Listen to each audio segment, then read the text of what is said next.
Stun steal.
Folks, hello. Welcome to another Salon Series Weekly. This is number 86, I believe. $175 on the line, as usual, every Friday, downtown Seattle. Let's see if we can change that camera angle a little bit. I guess that's okay from on top of the head to under the arm.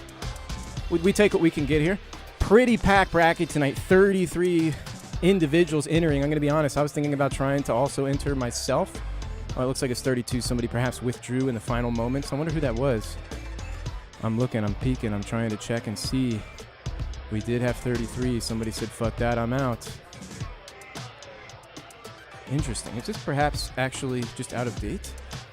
This right here, hold on.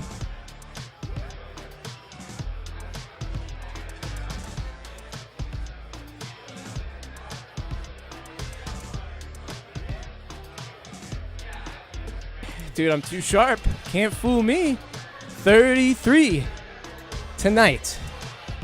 The Rumble for third place continues. I feel like first and second have solidified. Kosiski pulling into the lead. Bowie actually in the mix, though, looking pretty spicy. Let's take a look at the bracket proper here. Just wanted to highlight 33. Kind of glad that it wasn't 32 because somebody randomly pulling out kind of makes me question everything now. We see K-Pop and Danny sitting down on the far end there. I think they're just running some casuals while they wait for the fucking shit to start. Let's see here. Yeah, let's take a look at our high seas. Normally, I like to run through the round 2 and see what the buys are, but because it's a 33-person bracket, we're so close to that power of 4, that magic number that gives you a nice, consistent bracket all the way down, so there's not really much to look at. Let me actually pull up the participants list. That might be a little bit easier to look through the seating. What's up, Chicano? Good to see you. Biscuit.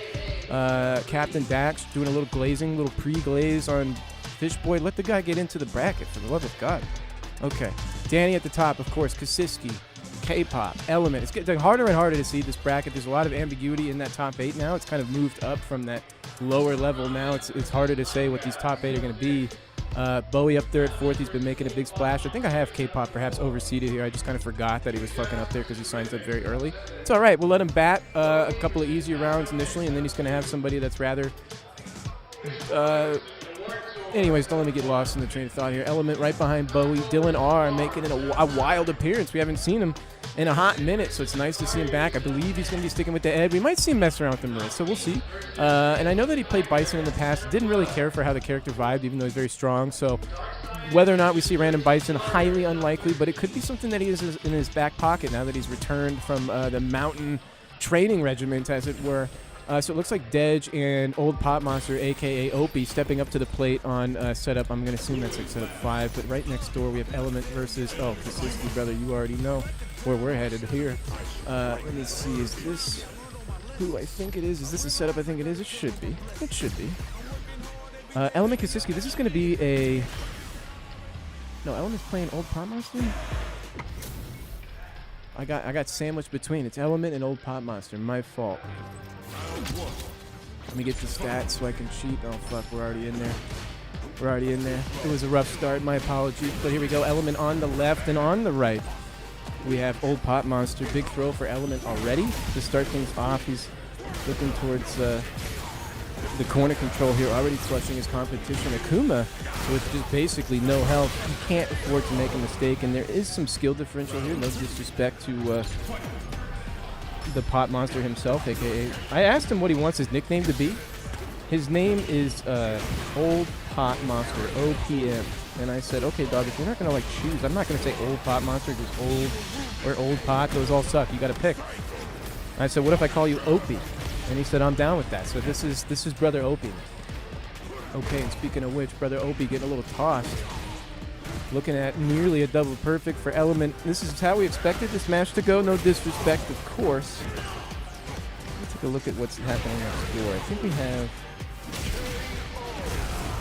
Looks like Okazeme and Laika next door. I might switch over to that match pretty soon because this is looking like a wash here. Old Pot Monster. 1407 versus a 1720. Yep. Oh, I see Dead next door.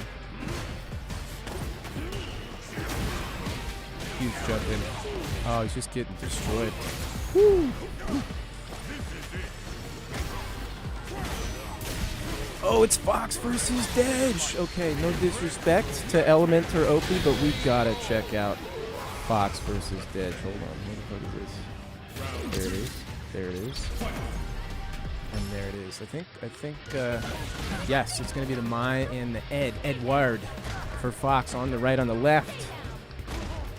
We have Mai for Dej. Dej played Terry off of Aki originally, so dude, and Fox is so far back. Look at this. Look in the top right, the player cam. He's way back there, dog. I gotta fucking sneak up on him. He's right there behind the crest, dog. From like a mile away. They call him the sniper. He's posted up and ready. Jesus.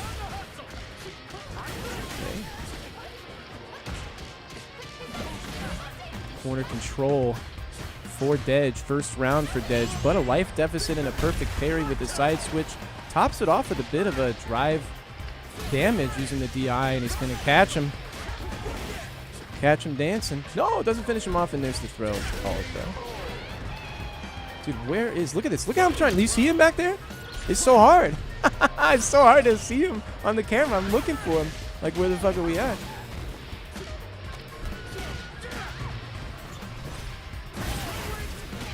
Okay, Fox has the corner. PL entering the commentary room and indeed commenting on the fact that Fox is as far back as he can possibly get. Hold on, can I get a better camera angle on the... He said there's no way. Fox up a game. I would have expected Dej to take a game, but I was honestly thinking of Dej playing Terry or Aki. I've kind of become accustomed to him picking Terry, so I assume it's Terry. The fact that it's the Mai might be a little bit too rusty for this, especially for a character like Ed, who can find such a strong punish going through the fireballs with that snatcher. So his buttons are pretty good as well. Good Oki off of his knockdowns. We're going straight to the corner here. What's going on? Nice check. Not enough to get out of that stand fierce, though. Not a huge conversion. Dashes in after anyways, and picks up the fireball meaty. Looking pretty clean as Fox. The shimmy's going to close it out. Fuck, you're right, PL. I can't find a better angle. There he is. There he is, way back there. We got him. We got him.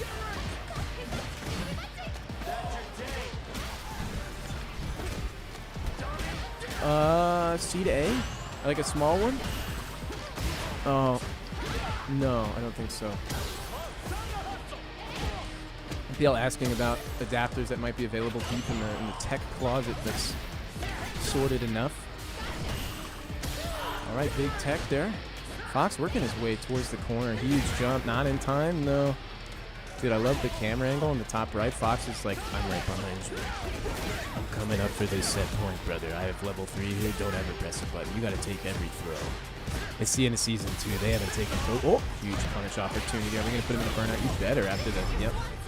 But Dedge kind of shaking his head there. He knows that going into burnout himself was kind of a mistake. So good to see that level of awareness. It signifies that he could pull this comeback out. What a walk forward. The big balls. You see Fox on the top right. Look at a little dismayed, a little dismantled there, but he's locked in. He's got the headphones. He's got the tunes. Dedge, actually, you can tell in the top right, the more that Fox's face is obscured, the more intense the gamer lean is from Dedge, and that could spell...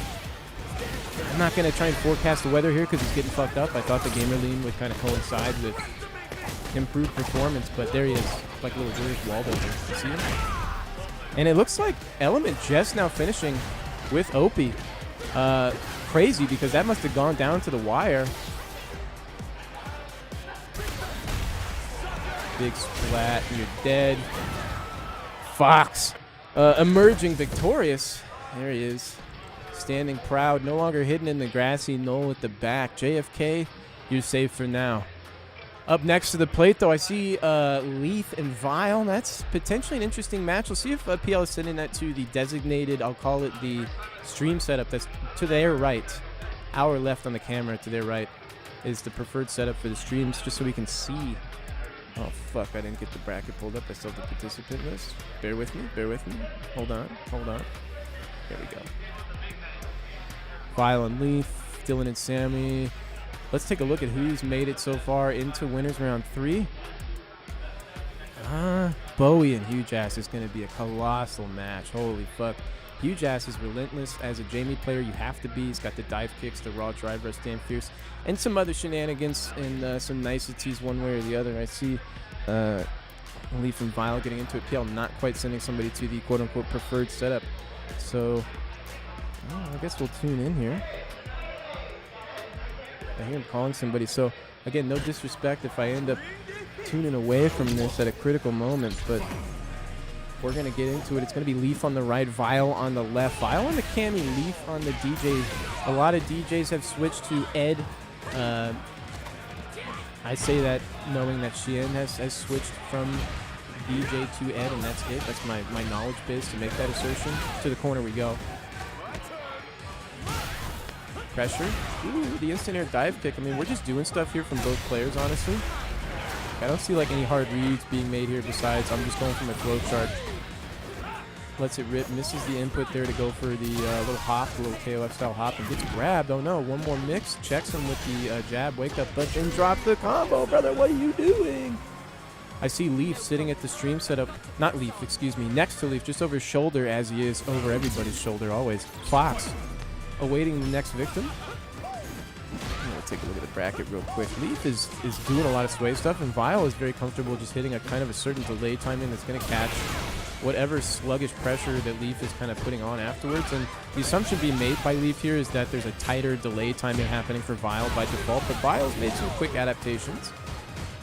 He's kind of waited a little bit longer so that he can interrupt the more obvious stuff, whereas by default people kind of have a shorter fuse. That's what these little sways in and out are going to catch on Leaf's side. Oh, what a save jump. He knows. And as I'm trying to gas up Vile, he drops the round. We're going to final round, game 1. It looks like Fox is playing against Kasiski. Oh my goodness, that's going to be fucking murderous, brother. Good luck. But that is second seed. Will be in the loser's side. Huge level 3 for Vile. That is close to killing. I didn't quite see what that conversion started with. I was looking at the bracket. If it was a low 4 GRC, yeah, it clearly was. Or a light starter. What a dash 4 from Leaf. I like the block afterwards too. Some good movement here. But the jump, a bit of a choke. Needed to hold on, needed to kind of take his space out of the corner and see how his opponent wanted to challenge instead of just immediately assuming they would put something big out there to get jumped on. So he's got to be a little bit more patient, but otherwise looking pretty good. He's thinking about it. Perhaps able to hear me. Get a little coaching in on the side. To the corner we go. What makes some characters so good is their ability to possess or reverse the corner onto your opponent. So Cammy, one of those characters with some good corner carry. Previously had a DP that did a side switch but was nerfed. Good meaty from Vile. Going to get the perfect. And Vile has game 1 under his belt now, moving to set point. Leaf has got to pull a rabbit out of his hat.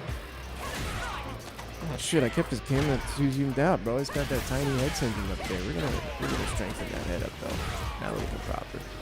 Big sweep, okay. Try to go for the slide, and the flow chart picked up on by Vile. One mix away, and there it is. You are dead, sir, and soon we are plugging in to the next match. Take a look at the bracket real quick, and then we are going to check on Fox, see how he's doing against, what's his face? What's his face? Kasiski, right? There's so many names. Who the fuck are you?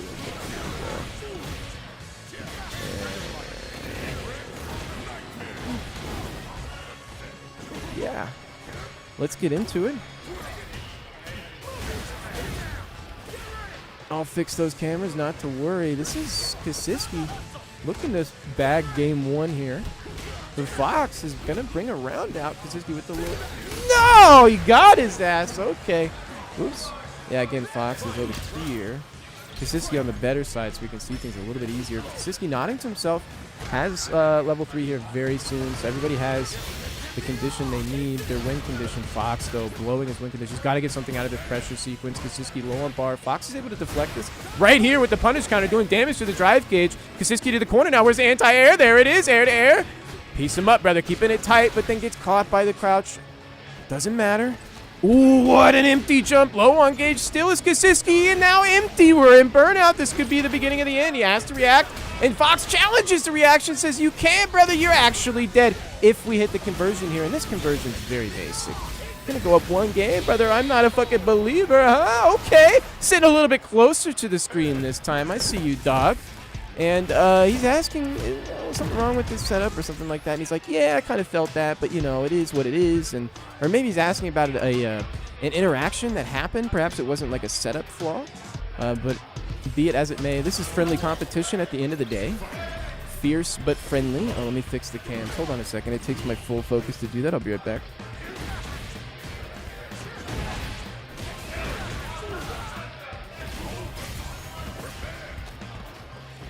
This is the moment where Kasiski's made his adaptation, though, so the reads that he's gotten on Fox's habits right now, they're in play.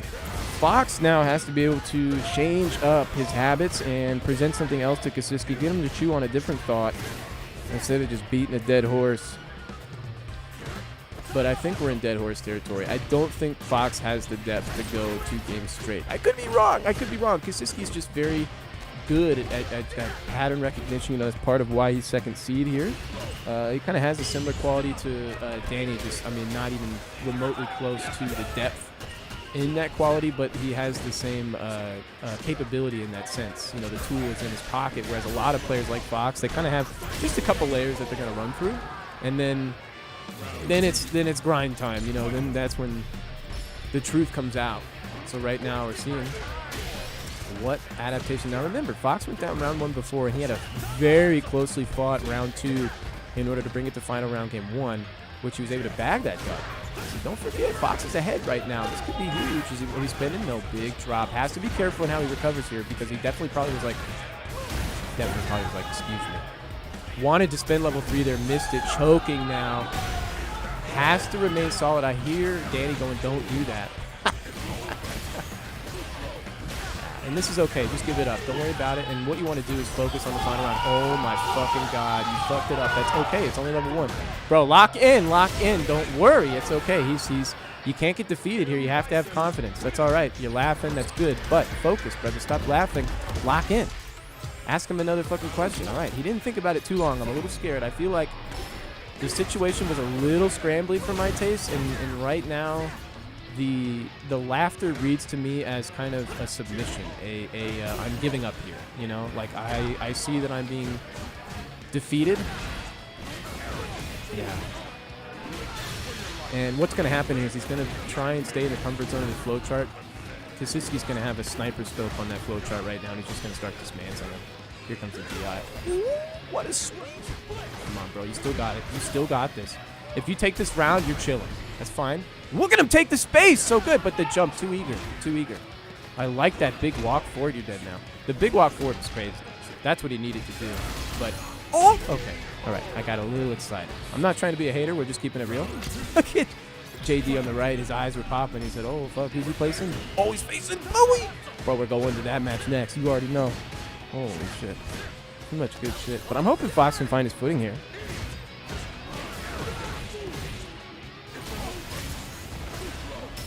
I think the couple of drops that he had that round, I mean, just at this point, he's gotten enough of a data stream from Kasiski to start hanging. But the pressure is on here. It's very difficult to pull this out. Oh my God, this is huge. What a punish. Oh, it doesn't go for burnout here. What a bait! Okay! There's gas left in this tank, brother. He's driving an EV. He was mad efficient earlier. I thought he was gassed out. The real thing is that he didn't need any gas, brother. It's all battery, and we're charged up here. The Fierce locking it in. Kasiski's nodding too. He says, okay, we gotta back off of this guy a little bit. We gotta show him a bit of respect. Fox with the head tilt. He says, okay, calling out the check. Why don't you call out this check, bitch? And he did not. 8 the DP for Fox. Low on gauge. Doesn't matter. Putting some critical damage on Kasiski to even up the drive situation. Now, has to play a nice neutral game. Trying to rush down, but a good check from Kasiski. He's going to slow things down a little bit. The bomb out. Yep. Oh, what a fucking parry! I don't even care about the punish. Okay. Fox burning himself out. Level 3 is not enough to kill. Not enough to put Kasiski to burn out. Kasiski close to level 3. Not quite. He will get it for the next conversion, though. One touch away, both players, effectively. Holy fuck. Come on, brother. Come on, Fox! Get the gauge back. Get the gauge back. Nice movement. Nice movement. Good blocks. Oh! Excuse me. The headphones are off. The fists are out. Holy fuck. All right, Bowie. No pressure, but this guy's fucking cooking. Okay. Okay. Holy fuck. I'm screaming. I'm just trying to buy some time while I find Bowie and Huge Ass. Oh, we're down to 1-1 right now. Huge Ass on set point. This will be an upset, low key. I could understand it given the matchup. I think actually the way the player matchup is more what I mean. I think that I think Huge Ass wins this player matchup. Just the way that he plays is I don't see Bowie intercepting it that well, but we're 1-1 right now. Bowie has him where he wants him in some sense, but that's only gonna last a little. Oh, I got their fucking names mixed up. Bowie on set point. I was like, man, I'm gonna try to make some shit up here about how Bowie's losing. This is far more believable. Okay, final round for both players. This is what I wanted. This is the universe we wanted to be in. The other one, we had to cope hard. I was coping. Bowie trying to feel out that mid-screen. You just had the last win, which means that Bowie took game 1. He just made the game 2 win. but we had the last round as well. Excuse me. Huge Ass had the last round with us as well. So a lot of momentum on Huge Ass's side. Absolutely shattered off of these throws in the corner. Oh, the momentum's all gone, and you're dead. Holy fuck! That fast? Bowie, what the fuck are you doing? What are you doing, brother? Excuse me? Overhead, you're dead? Good games? Shake my hand? You can't be serious. Okay, I guess we will take a look at your bracket. Ooh. Well, they were talking about removing throw loops and stuff. I don't know if you can remove whatever the fuck just happened there to help Bowie out in Season 3, but that was rough. Oh my god, Danny is slaughtering somebody. Who is this? This is Akaryu? We'll watch. This is a JP player. This is a decent matchup as well for JP. And in fact, JP player locking in game 1, round 1. Fix the names. Be cool. Fix the camera. Be cool. Okay, Danny here, finding the SPD. Danny, here's the thing. Danny, it's okay to get cooked. Even the first full game, that's fine. The real challenge comes game 2, when the adaptations are in play. I'm not glazing here. I'm just saying that Akaryu needs a very commanding performance in this first game. You want to kind of speed run your gimme game if you're ever going to have one, and you want to get to the hard game as soon as possible because you want Danny to have the least amount of data. So getting 2 rounds straight here, huge if he can make it happen. And he's on the cusp of making it happen, but with level 3 locked in, oh my god, it's not going to kill. Danny in a tough spot. Oh, you're dead. Holy shit. Okay, so 2 rounds straight on with the JP. Danny didn't take too long. Looking still pretty confident in his own play. Been in the losers bracket, made a loser's side, made catastrophic losers runs in the past. This would be a significant upset if Akaryu pulled this out. So, and I'm here for it, brother. I'm here for it. First to 2. I'm not saying anybody can do it. You still need to have the sauce, but this is a great matchup to be hitting a first to 2 with. You know what I'm saying? Would love to see it. My brother's Akaryu says he is, I think 1700, 1720 to be precise on the MR. Tries to go for a little bit of reset there. Perhaps maybe just missed the conversion. Safe jump. I don't know. He doesn't have a reversal really, so hitting him high. Still shoot. Now on set point. Look at this guy in the back. Dak Josh pointing. I recognize Dak Josh from here. People are pointing their fingers. Dude, you see, dude, shut the fuck up, bro. I'm trying. Okay? This game fucking sucks. Oh, JD sliding in quietly. You're more than welcome to. That, yeah, I mean, that's very valid on his part. Here we go. Alrighty. Welcome in. Yeah, just deal with it as it is. All right, brother? sounds good. Danny with the splat here. And here's the part where Akaryu has a chance to choke, right here. I didn't catch. JD came in, so I missed whatever exchange brought us here. But Akaryu heading downhill. If he made a powerful 2-0, 2-0 in terms of rounds on games, 2 games straight, would have been huge. Up a game? I didn't realize. Yes, up a game, 2 rounds straight in that game as well. Allen set point as we speak. Danny with level 3. Akaryu has everything he needs. If he forces burnout here, very scary. Oh my god, no, Danny put himself in burnout. You saw the blink from Danny right there? That was like, fuck, dude. This is tough now. At full screen against JP as Zangief. Did you just burst, right? You have only... No, that was like a little... Go ahead. Trust me, you'd know. You'd know. I smell the ham, brother. You'd know, buddy. Chip out! This should be over. Big bro, aura! Big bro! Oh, no! Go big bro! Oh, you can see the head in the hands. Dude, and that was only 1 round away in Danny's first round under his belt in the set. Holy fuck. Oh, my Scooping. God. All right, so look at Akaryu in the top right. See him kind of shaking their head. They're definitely thrown off the game because they were like, oh, I won. I beat Danny. Oh, my God, I can't believe it. But then Danny snaked the dub out from between their fingers. And now Akaryu has to reconstruct the tapestry they were working off of before. Can he do it in time before Danny just mogs the shit out of him like he's doing right now? It's also important to note that the reason for that loss was a self-burnout by Akaryu. They did have essentially a checkmate situation, and then that big bro aura, like you said, came in. Made them defend when they shouldn't have. Huge amnesia, but unfortunately the plus frames. He knows. I can fit a little light in here, do but that. that's it. And then checking him low. Knows that Akaryu trying to take his turn off of a raw activation. You can't do that. You're not close enough. So had to wait for the first ghost to come out, but Akaryu chose not to. A little bit of nerves right there. You know better. I like as the pause. JP player. I think that's smart. Clearly they were pretty to. shaken by that little turnaround. 100%. They should have won it calm down, take the moment, and then go back into it. That's the only way to fight. Did you see Fox beat Kaczynski 2-0? What? Yeah. Dude, let's not Fox talk about it too leveling much. up. PCSPD, Danny now closing in on fucking set point as soon. Oh my God, brother, you just demolished right now. I think he just smells the mental blood in the water there, and he just starts going SPD happy. You know, well, you just need look data. at the walk-up stand light kick, the Danny Classic. Oh, you just my need God. Data. So, you know, when Dude, Danny reeling. doesn't have the data, it's a little bit easier for you to kind of make these games, snake it away. But now the counter snake is in progress, brother, and this snake is no anti-air. It's large and in charge. Uh-oh. Dude, this feels like it's already over. Akari needs to really get something going. Back throw was actually a big piece. Oh, no.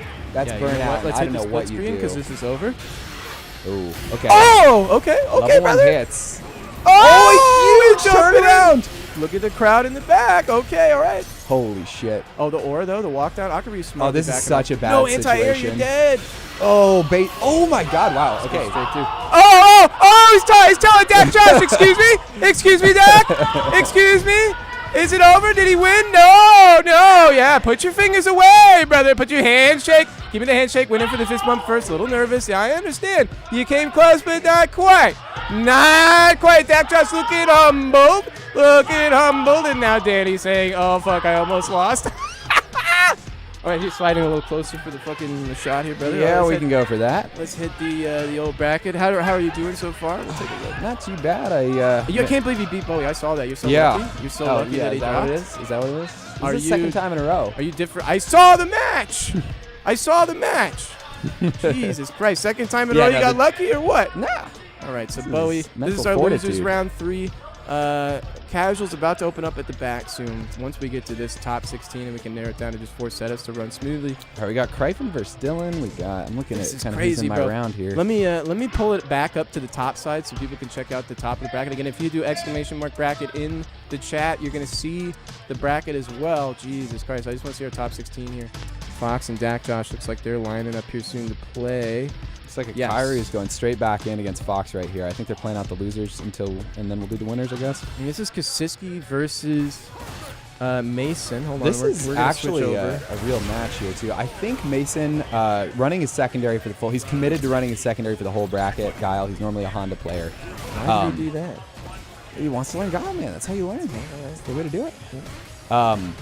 I will say, I think on mains, I think these two players would probably be pretty good match. It'd be maybe slightly Kaczynski favored, but it wouldn't be a crazy upset. Very Kaczynski favorite if you'd ask me.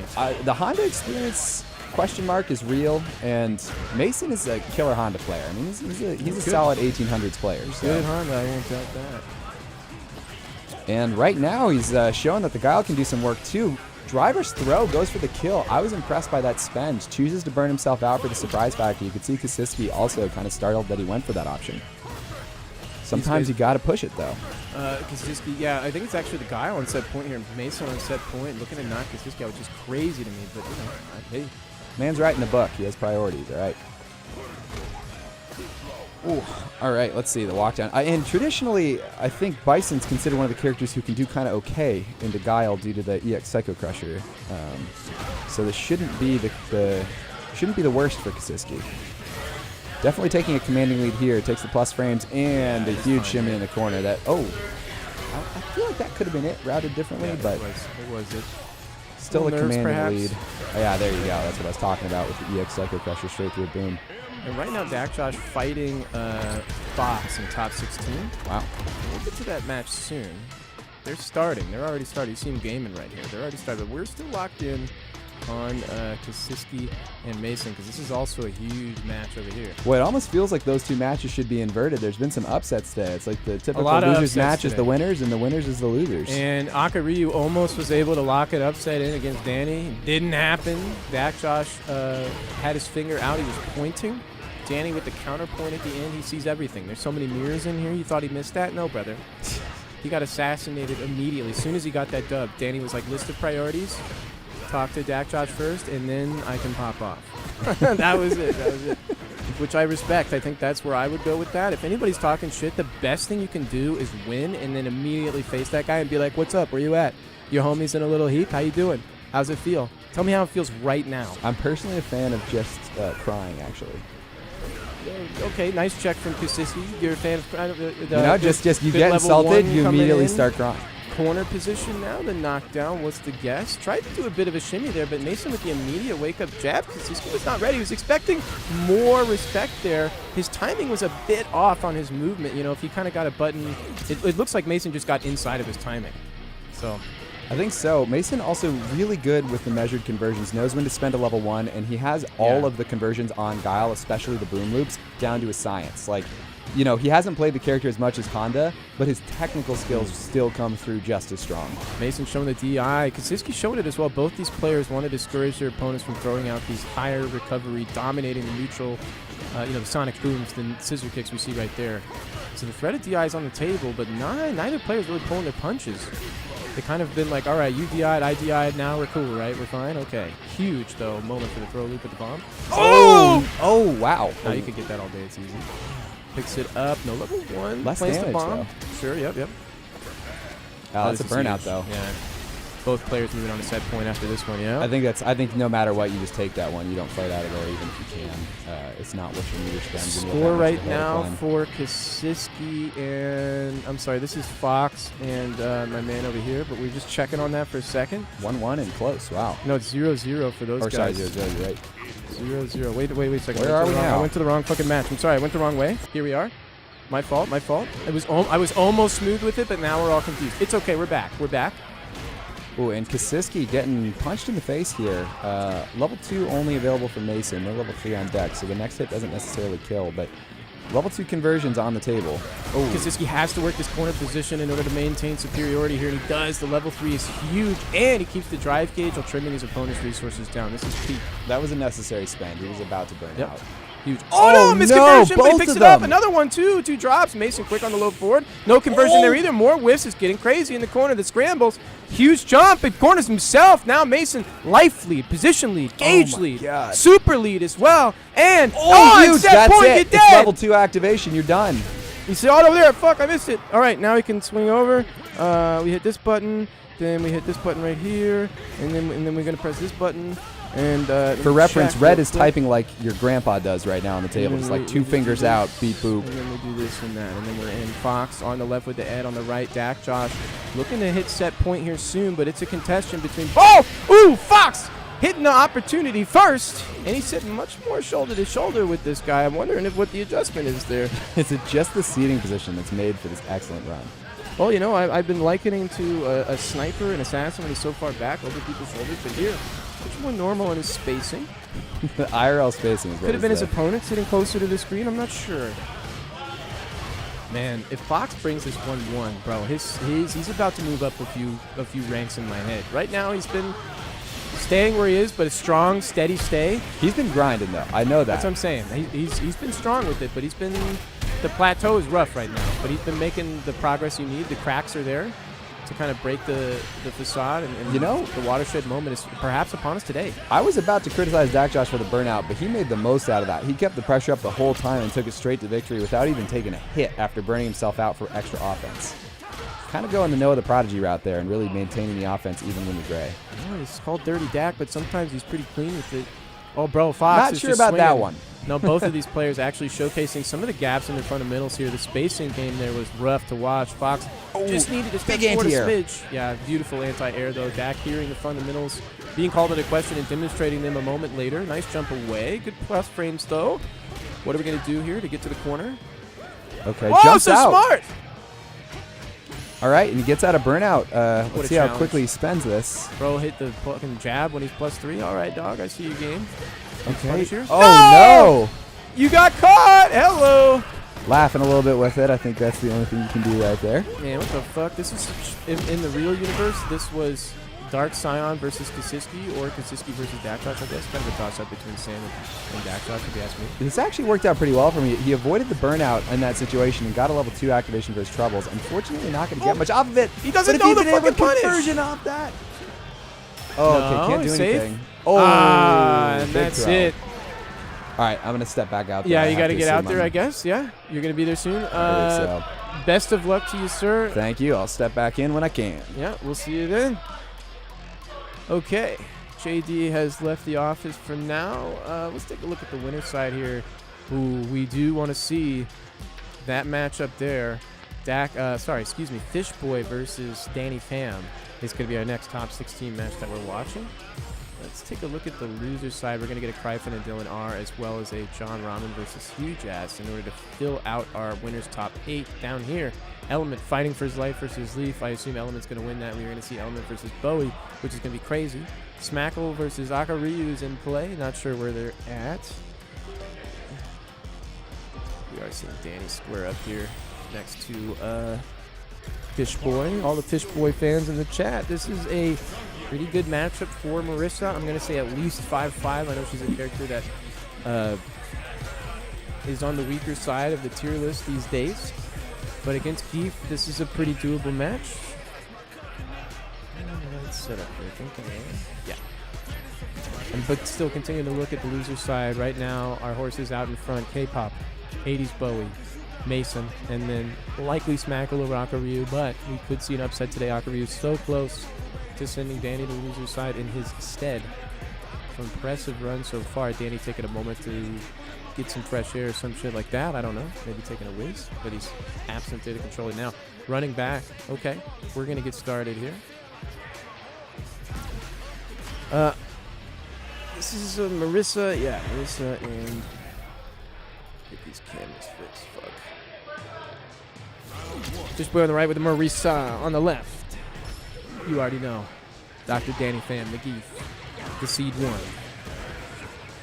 Fish Boy shaking his head a little bit off of that conversion, the knockdown afterwards. A little dismayed in his play so far. The kind of a semi-scramble situation there that he created for himself led to that SPD sneaking in. I wonder if Fish Boy sees the data there where he realizes off the scrambles that Danny trying to slip in an SPD when there's a moment off beat, if you will, in the cadence of the game, the tempo. Fish Boy getting dumpstered a little bit in that first round. It's all data, though. It's all data.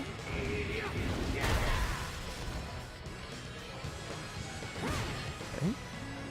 Trying to feel him out with this time. I see Danny backing off, looking for either the approach or whiff punish or to challenge the attack. Dak Josh quietly, very different from the way JB enters the commentary room. Welcome to jump on whenever you want. Dak Josh is in here. Big conversion though for Fish Boy. Tries to bait a shimmy there. Smart to do because Danny's a known techer. At the corner, finds it. No splat. It's a true combo there, but almost. Did you fucking do it? No, you did. No, sir. Okay, I thought you did. My bad. Just push it. Make sure I fucking scared the shit out of me. I was like, dog, there's so many fine pieces of equipment here that I have literally no clue how to operate. I thought you were just coming in, like, twisting dials. I was like, Dak Josh, what are you doing, bro? I know better, bro. Okay, Fish Boy, though, parried by Danny. The momentum was so powerful in that moment, but now being put in the corner off of a tricky mix, it's a low. Resets into the strike. Fish Boy answering with the reversal armor, burns himself out to do it. Has level 3, close to the threat of critical art. Danny's got to be careful about how much damage he puts on here. If Fish Boy finds critical art, it's a 2-guess game. Oh, that's scary. Oh my gosh, he sneaks away. So, there okay. Are you dead? This might be No, okay. not quite. This There's might the be okay. CA, and he's almost got full drive gauge. Jumping back, trying to find. There it is. Oh, no! This is so big. I can't believe he spent, but that's okay. It's just a little bit heavier on the scaling than you'd like. He's going to get the Oki towards the corner. Not great Oki. Danny does have level 2. We'll see what happens. Burnout, so the block stun is going to be a big deal. Oh, okay, okay. He's dead. No way. Don't drop it, bro. Woo. All right. Danny with a nod. He says, okay, data in the books. You hit my delay jab on wake up. You're kind of looking for it with your own delay on the knee, spaced out nicely. I see you. So we'll see what the answer is from Danny in that situation in the future. Danny having some close calls. Oh. I know that he came for you. We can talk about that later. Don't worry. I know it was a scary moment. No, that was fun. Was Keith bearing down on you? Yeah, that was fun, all right. That was fun. It was fun to poop your pants a little bit. Big perfect parry. Knocked down at the corner, plus frame city, but a perfect parry to side switch. Has to trim away on that drive gauge that Danny's got right now. Danny, happy to do it for him to get the knockdown in his terms, though. Right back at you with the DI. Almost hit the wall. So scary. Danny almost had a drive gauge. Okay, Antiris with the... Oh, my goodness. Shut up, able to make fucking it out. TZ. Explain the moment, ass motherfucker. Oh, my God, bro. Big scoop. Not enough. Big body in play along with Keith. Both these characters high up by a huge whip. Oh, man. And Danny willing to fade back and allow Fish Boy to whip some buttons. Here's the thing. Fish Boy, as part of the Marissa game plan, you're kind of comfortable whipping some pretty big buttons. Oh, yeah. It's part of how the character plays. Sometimes you got to pull away from that comfort space because Danny's willing to fade back and play it against you. So Fishboy's got to get a good read on when Danny chooses to fade back, looking for that whiff punish. Punish counter on that command grab, extra damage, and the drive gauge. Forcing the issue at Fishboy. What a parry. Oh my goodness. Maintains Saves the him. gauge. Yep. And then Fishboy jumping out, saving their gauge. Big perfect parry. Again, that crouch heavy punch conversion goes to the same Oki setup here. Oh, nice jump. Oh, wow, the neutral jump. That's huge, actually. Huge. Almost burnout. Could actually be in burnout here right now, but I think he's just shy. Yep, has a sliver left. At the corner we are. What's the guess? Oh, he just woke the up charge with it? heavy punch. That's crazy. Yep, knows that he wanted to go for some sort of Oh delay my pressure. goodness. I don't know if there it Fishboy is. wanted that stomp that he got there. Well, you saw that Danny woke up with the Stand Fierce, and last time in the guess for game situation, Fishboy went for a staggered button on Danny's wake up. Danny kind of calling out that staggered timing with the Stand Fierce armor. It's not just going to catch. It just catches a lot of options there, and Fishboy demonstrated that he's trying to commit to something on wake up with the strike. So Danny making that read, and it pulled him out of that sticky situation pretty confidently at that. So now 1-1. All right, big punish counter Gladius.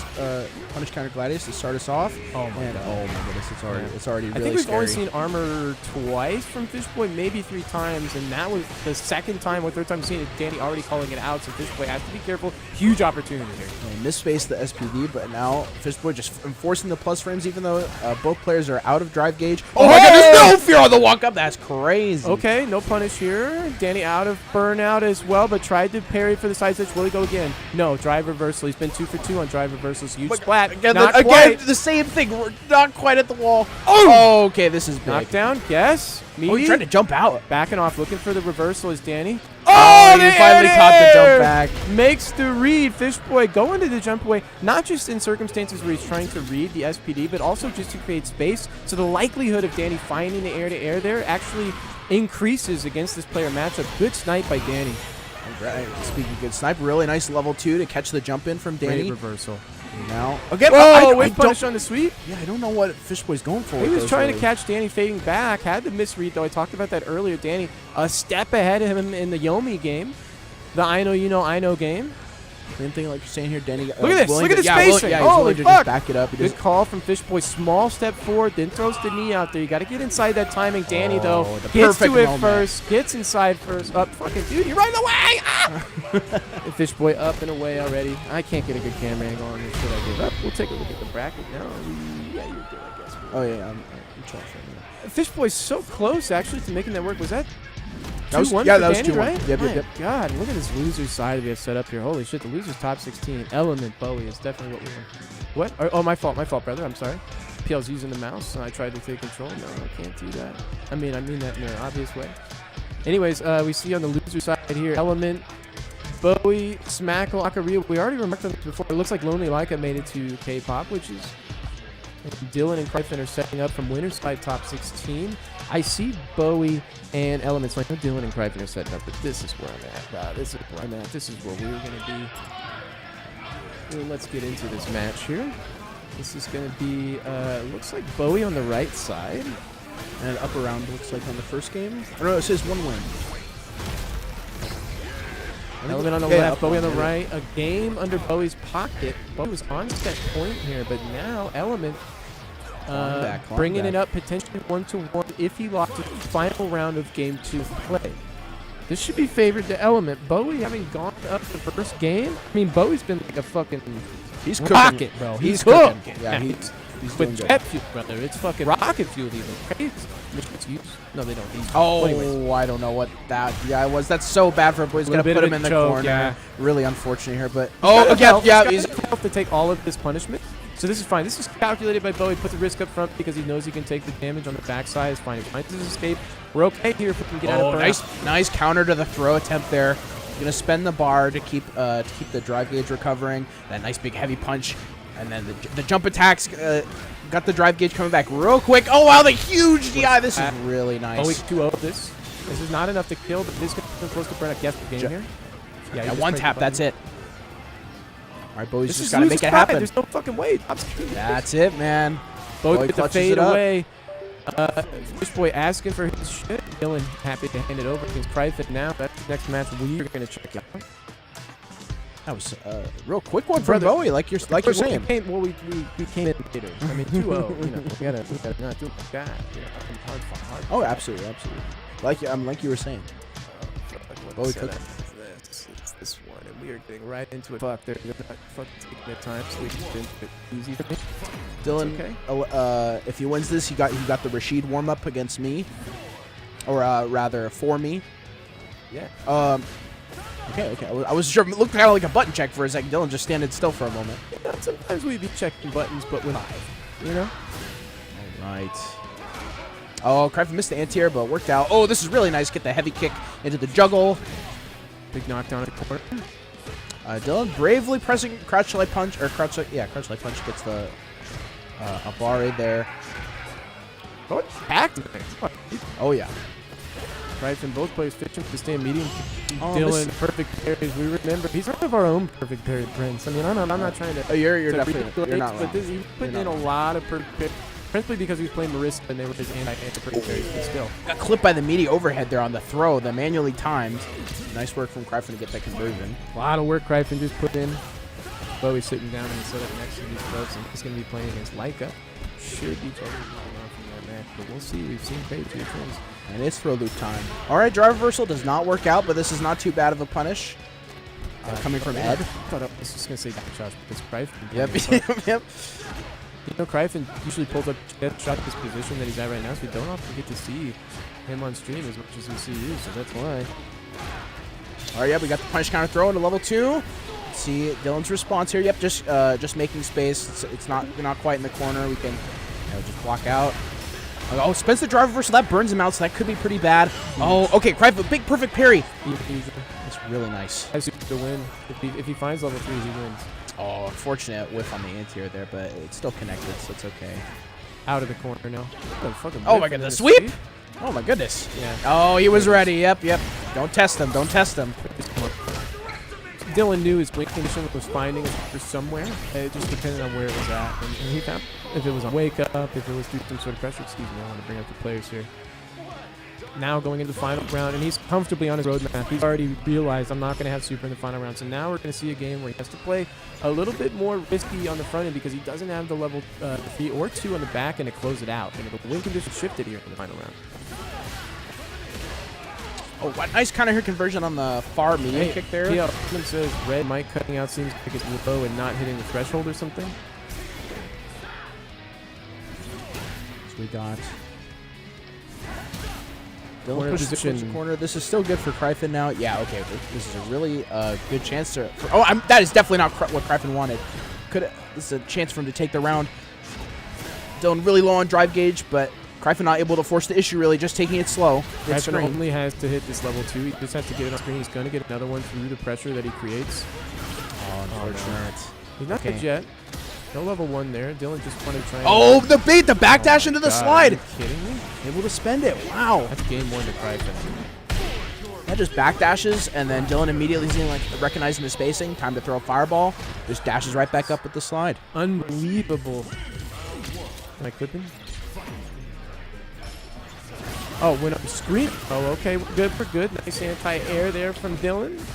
And then the A DP big bust bait. out. Attempted to.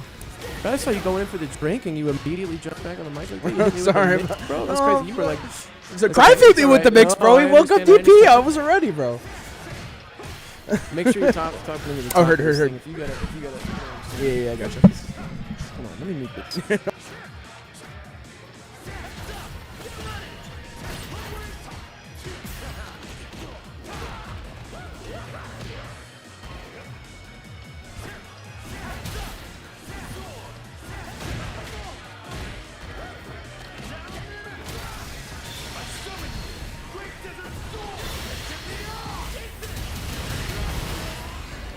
All right, we're back. Sorry, I just wanted to make sure that we got shit set up properly. Cryphin got that punish counter conversion on the slide again with the knockdown of the sweep, but now one hit. What? Neck and neck. Dylan edges it out to get game 1, round 1 of game 2 here. Very important. If Dylan can pack 2 rounds quickly, pack them away like he's doing right now with that huge jump in, he's going to have so much momentum on his side that the final game is going to be really difficult for Cryphin. Ooh. Okay, big catch. Getting away from the threat of the corner here is huge. Ooh, and even possessing Sneaks it now. out. Yep, sneaks out with the drive rush under. Nice challenge, though, from Dylan. Going to get back to mid-screen, and the perfect parry doesn't Oh, have doesn't the have the punish on that punish, yet. man. Yeah. Needs to DP through, at the very least. Kryphin. Oh yeah, good patience. Kryphin waiting, going for the fireballs, and then just waits for the moment to jump. And we got good corner control here. Again, the patience. Anti-airs are so on point right now. Overhead blocked, so important. We'll take that throw. That's fine. Doesn't go for the second. The shimmy doesn't work. Oh, that's gonna be a punish. No punish from Kryphin. Okay, against the DI, I guess. All right. Oh, no conversion. No. Okay, we're spaghetti everywhere. It's fine. Looking like an Italian restaurant in the corner here, even though we're in Hong Kong. Okay, there it is. Okay, we got the level 2. Let's see. Is it the dream? Is this going to be able to kill? It should, if you have the dream. And I'm not saying this is easy. These are... Oh, my God. Come on, brother. You can't... Oh, this is a different match. Thank you. Oh, brother. 1-1 right now on the scoreboard between these two. Kryphin with the 15-24 versus Dylan 16-40. So Dylan has not been at the craft for a minute. He had some responsibilities to care for until he returns to, the arena. So now he's back. We'll see how much rust is truly on the frame. Doesn't look like much. A really solid start to this round. Just taking a couple throws. Oh, that's not what Kryphin wanted, but Dylan did not get the best punish, but then he makes up for it. Get a nice little reset to get the plus frames. Well played. Oh, my God. Yeah, him in a weird scramble situation is Dylan. I don't think Kryphin could have DI'd back there either. He didn't have enough health. Get the flick out of the camera. Can't get back to the players. These guys are just standing in front of him. That's okay. Sorry. Oh, wow, Kryphin ready this time. Dylan feeling himself, I think, a little bit with that first DI. Well, you got to throw it in there. You got to make sure, Kryphin right now is kind of off his game. So he's struggling, not just to maintain his layer 1, but kind of this could demonstrate multiple layers. Dylan trying for a wrench in there, knowing his opponent's just putting it together. Yeah, nice back throw. If you're going to get that into your parry, take advantage of that positioning, being able to do a back throw. I don't think you could do that. Yep. He tried. He tried to be cool with it. This is not a choke. That was a calculated throw. Calculated throw. Now the real game starts. What the fuck? Tried to shimmy, was too close.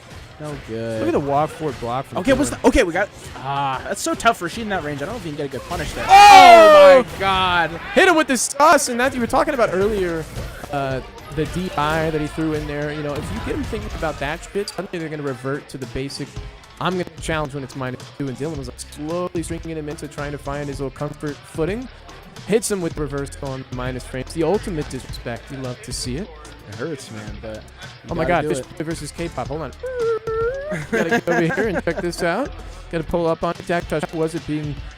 You tried to call the Danny versus Akaryu match there, and it was not ready to be called yet. No, I was so close, man. He literally needed 1 pixel of super meter to build the level 2. You know what they say? Close but no cigar. Oh, yeah. Whatever. We're getting into it. K-pop on the... What the frick? On the right. No, I'm sorry. K-pop on the left. Siski on the right. I got confused for a moment. K-pop on the Mai. Okay. Yeah, it's a strong character. This is Kim very capable, and I think he's perhaps withholding the Kim and wants some Mai experience, but also he wants to keep the Kim there for when he needs it. Yeah. Also, it's nice to just have another character available. Lets you kind of scramble your opponent's mind. On the in between the matches after you take out the Mai, you got to deal with the Kim after, and you're not used to the matchup. You don't want these motherfuckers taking notes in the background either. You want to kind of throw them off. If we're really gunning for that top 8. Right, I don't know if it's that deep, but I like to think so. Huge conversion, level 3 Fish Boy locking it in. K-pop hitting us with the fucking, the little lip scrunch. But you're like, fuck, maybe I ought to play Kimberly. Got it right now. He's like, damn. So the real cost analysis here is if I lose with Kimberly, how badly do I want to jump in from the train on my walk? Now, if I lose with Mai, I'm going to be able to make it back to my establishment. But if I go down to Kimberly, that's a tough L to hold. So we're sticking with the Mai, and I get it. We have confidence in this character. I'm just playing, of course, but... there's definitely pieces of truth to that going through K-pop's head right now. Yeah, perhaps, but it's not first and foremost or even remotely weighing on the scale of decisions, even if it's a... You know what I'm saying? Back to mid-screen we go from the Superman, finds the connection. The parry here from K-pop was so important to maintain his drive gauge with Israel, along with the DP to hold the position. Israel looking good when they were slipping away for a moment. Now pressing the offense. Yep, the easy fan throws right underneath. Oh, that's not what K-pop wanted. Maybe stop. Yeah, you got to lock it right here, right now. You just can't. And this is a tough character to block it against, honestly. Oh, this is bad. You just don't want to be. Gets counter hit, man. Okay, this is one round, man. You gotta lock in right now. It's your K-pop. Or if you're Fishboy, if you're trying to win this shit. Dude, Fishboy is... His burden is not on him, brother. You are correct. You're correct out the gate. And I'm this is so bad. He burned himself out, K-pop. This is a big moment for Fishboy to push. Let's see friendlier words instead of that was so bad. Oh, yeah, yeah. I'm kidding. Oh, we're funny here. Oh, yeah. Big plus frame city. Oh my God, K-pop has the burnout to work with. Basically has to win in the next 10 seconds. Okay, this is a good start. To the corner we go. What's the bait? We know that Fishboy sometimes has a bit of an over-eager defense. Let's call it. So see if K-pop's able to call it out. The problem is that we're pressed for time. Fuck, dude. Fuck. No. Now he's got the bar. Oh, and then we're back. Okay, trying to go with the low. Oh, that's going to hurt. Dead. That's it. All right. Next up. That's usual. From the Dak Josh, we see Kazemi, a.k.a. John Ramen, as he's called in the back, versus, with the Terry, versus Jazz is getting comboed in the corner right now. We'll get that set up soon. Don't worry about it. Let's see here. Jazz up 1. And, Yep. and John Ramen up a game. A game in game 2 sorry, for up a John round, Ramen. I'm sorry, excuse me, a round. I gave it to you. That's all right. Good back throw there, John Ramen. The back throw is huge right there. Stepping forward, showing us some confidence in his movement. So important to demonstrate that confidence. It was a greedy drink from Hugh Jazz, but it made it happen after the wake up level 1. He's a greedy guy. Yeah, he definitely wants to bust out on many a wake up. That's for sure. We've got huge biscuits. We've got huge asses. Okay, that's level 3. This is not fully scaled. I think this is gonna kill.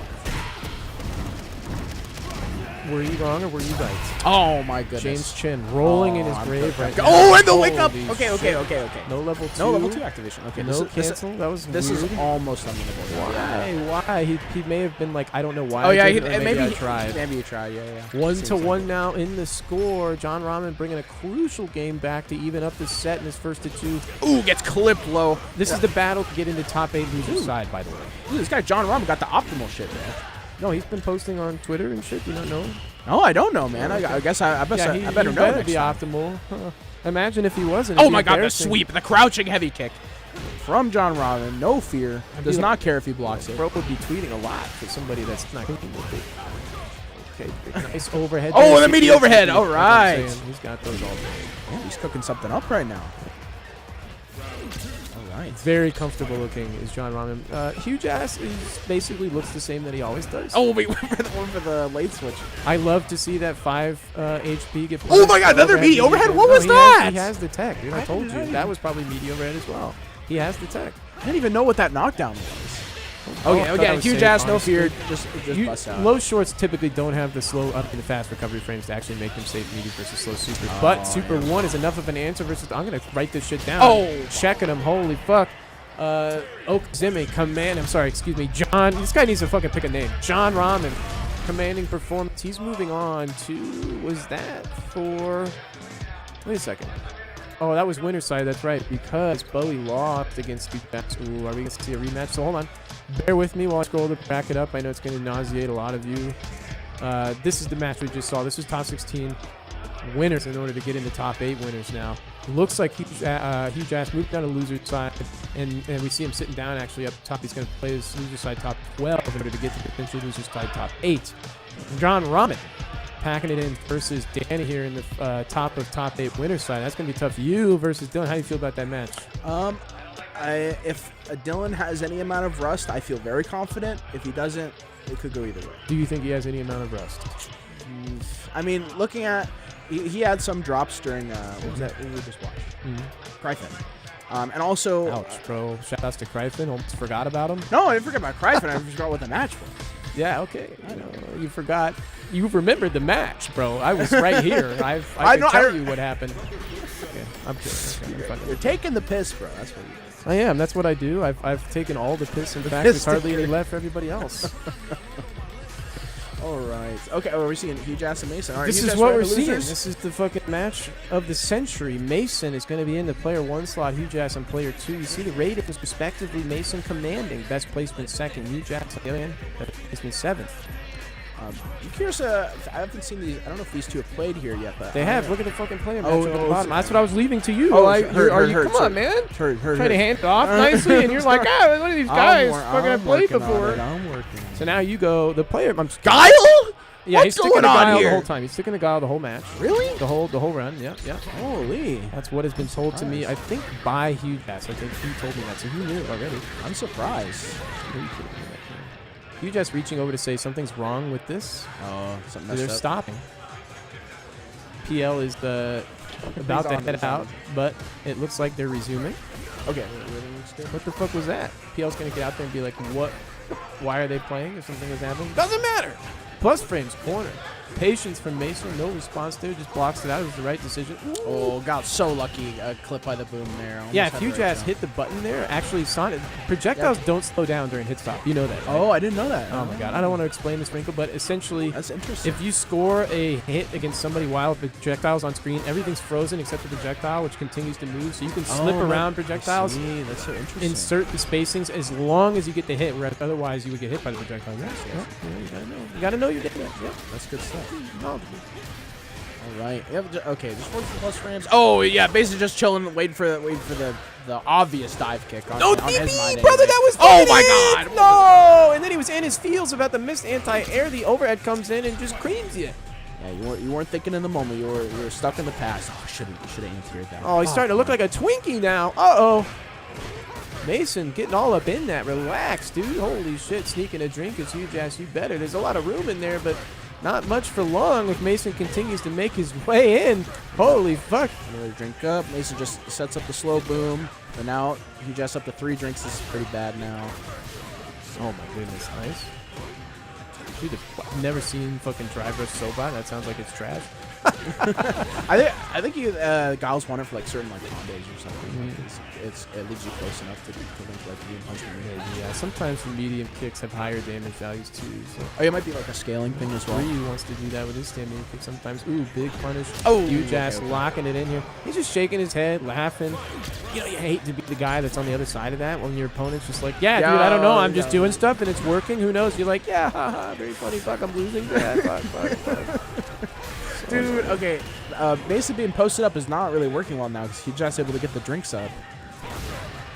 Yeah, I can sneak a drink or two. That's fine. It's really up to Mason to find a good position and then just flush this motherfucker. That's really what it is. So we can dance a lot, but once Mason finds his momentum, that's when he needs to shut it down. Like that anti-air, he didn't find it. So we're fading back into the outfield. Mason nodding, knows he has to wait now. Oh, God, this sucks, actually. 2 touch for both players, too. Both, yeah, we got level 2. Oh, yeah, okay, just spends level 1. I guess wants the damage, but... Oh! Okay, I thought for a second Hugh Jackson was going to backdash. Are you dead? No, it doesn't. If he had Probably level 3 could've there. killed. Oh, okay. Yeah, probably could have done level 2 something. All right. Mason, as he does, taking a moment to think about it. He is one of the thinkers out there, which is good to see him looking up. Okay, yeah, I just got hit by something dumb. All right. I don't know if it was something I didn't really check, but...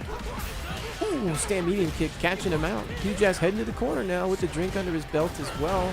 He's trying to do a little zoning. It was a real late dive kick. Got the nice conversion. Oh, frame kill on the down medium kick. Jamie's dive kick, man, it's just, what an answer. Oh, my goodness. That's hard to do with DB. Oh, man, the but tiny walk back to make that throw with. flash kick makes So it a bit big. easier to react to the dive kicks here, so Hugh Jazz has to be careful. Mason holding down charge for his life. He doesn't want to fuck with those dive kicks at all. It's going to make his spacing a little bit predictable. Oh, he was ready. Why did he went went for air throw, Oh, man. I You guess have he to could side switch. Yeah. There it is. He finds it on the ground instead of the air. In the Oh, the flat DI. efforts. JD looking puzzled there. He thought he had it in time, but it was just a few frames shy. And the shimmy's going to close it out now. Hugh Jazz moving to set point. It's 0-1 right now. Could be 0-2. Mason going down in flames with the secondary, the Guile. Really surprised on the patience from Hugh Jackson. I mean, he really likes to bust out with the wake up OD DP on level 1s, but in the end of that last round, he really made it work with the defense. Oh, yes, going to spend the level 3. This is a really good moment for Hugh Jackson, able to build a whole bunch of gauge back, too. He's kind of going all in on this round. He says, I'm going to win here. But the early spin means if this is a slugfest and Mason pries it from his fingers, he's going to have level 3 at final round because he'll build a lot of super meter here if they start slugging it out. Oh, The slugfest begins. That's how it starts. One throw. Watch that super gauge in the bottom right as well. It's filling up. Huge Ass is okay with this. If he still closes this out, this is actually preferred. Oh, no. Well, obviously he would win, but I mean, if he loses here, he's okay. Here. I don't actually know what I'm saying. Nobody Oh, I wasn't ready. Okay, good challenge. He just says, okay, Okay, gonna on the 5 activate. HP. Might be able to force the burnout. Oh, that's definitely not what he wanted. Okay. Yeah, just gonna take the damage. Good. Oh, gonna build a whole bunch of gauge back there. Holy fuck, Mason. Fighting his way out. Oh, you're dead now. Whoa, I hit the wrong fucking... Dude, you made the Twitter Fuck, man, I hit the wrong button. You made the Twitter Damn clip. it. That's GG. Why was that on? Just because I was trying to check the score from the other guys. Whatever, he died. We saw what happened. We saw what happened. All right, that's all. Top 12. Yeah, we're on the top 8. Yeah. Shit. Where the fuck are you in this bracket? All right, I'm on winner's side, brother. You winner's side, that's right. Does that mean it's time for me to disappear? If you want. I mean, if you want to hang out here, that's fine. Oh, okay. I think we're going Danny first. We are 100% going Danny first. All right. You know we started at the top. Okay, I got a little, how about this? This is a perfect opportunity for me to take a little break. Let me try and tag somebody else in with you. So Sure. do me a favor. Yeah. Go find Huge Ass and see if he wants to come in here and yap. And then I'll retire you guys when it moves to your match. And if somebody else is out there too, if not JD, grab another motherfucker. I mean that with all due respect, but motherfuckers have a deal return in these parts. Danny typically very quick when he lost something. The PL is sending. I forgot he's listening. He's always listening. He can always hear. Hey, what's up, brother? Hello. Good to see you. Good Still to see hanging you. on by a thread here. That's what's happening. But I'm about to get out of this seat. I just wanted to. In fact, let me just. Nope.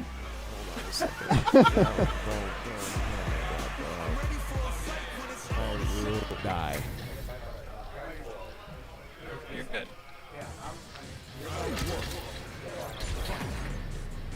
All right. Okay, we got JD or Huge Ass and Dirty Dak here. What up? To commentate this spicy one. John Rahman, not very often out here, coming up from Tacoma. He was cooking. An incredibly strong Terry player. Oh, Beat he's my got ass. the overhead setups. Holy. Oh, almost had that throw the backdash made the knee punch whip there. Didn't quite reach. Yeah, John Rahman, definitely a top-tier Terry player here. Can kind of come in with some serious bullshit. He has a lot of meterless overhead setups, and they're just so hard to see when the character isn't flashing green. So I think he has some upset potential here, even though it's going to be a long road. Takes round 1. Let's see what the adaptation is from Dr. Danny Fan. Okay, man, it feels like every other round starts with a walk-up stand light kick, but a good bust out to set the pace from John Rahman right after. Ooh, okay.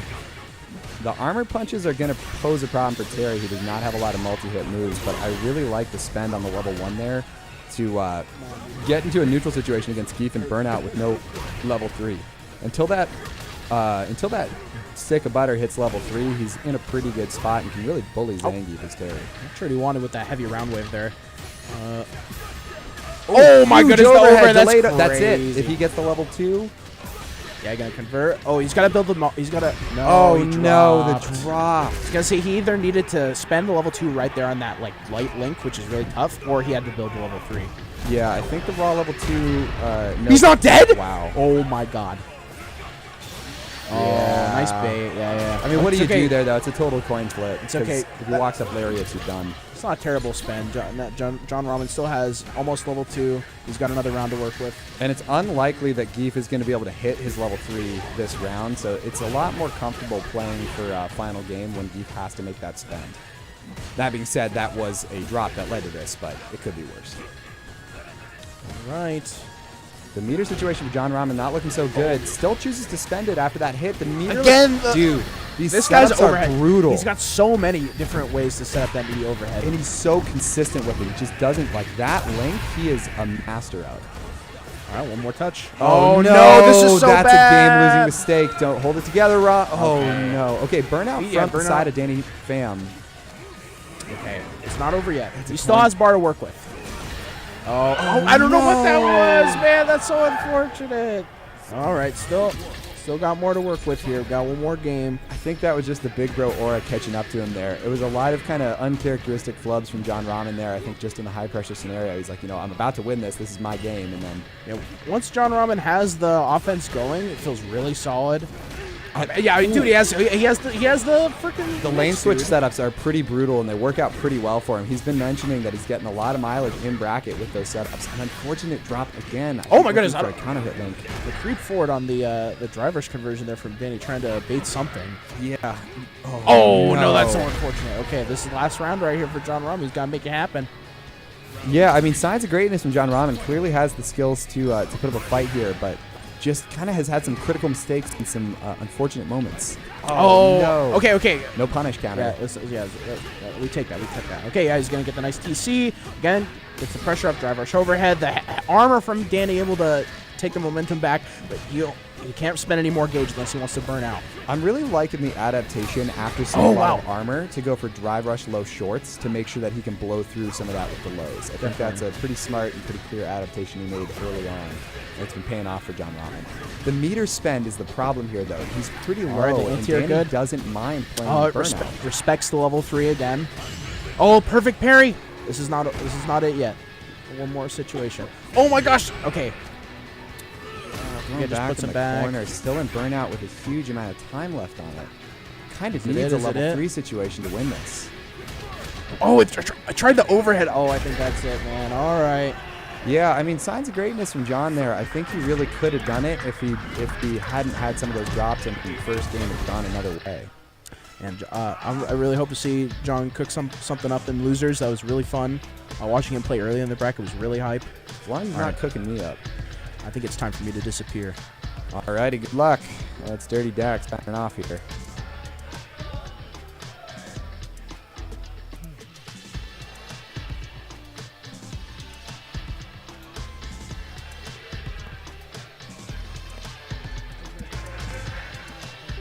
Well, I don't know who's up yet, but it looks like it's going to be Dylan R. and Dak Josh. Dak Josh, a common top 8 contender, and Dylan R., when he shows up, tends to be headed for top 4, at least. I think we're probably going to see the Ed here. Seems like Dylan's been rocking mostly the Ed for this bracket, but at this point he's a true dual main, can really pop out the Ed at will.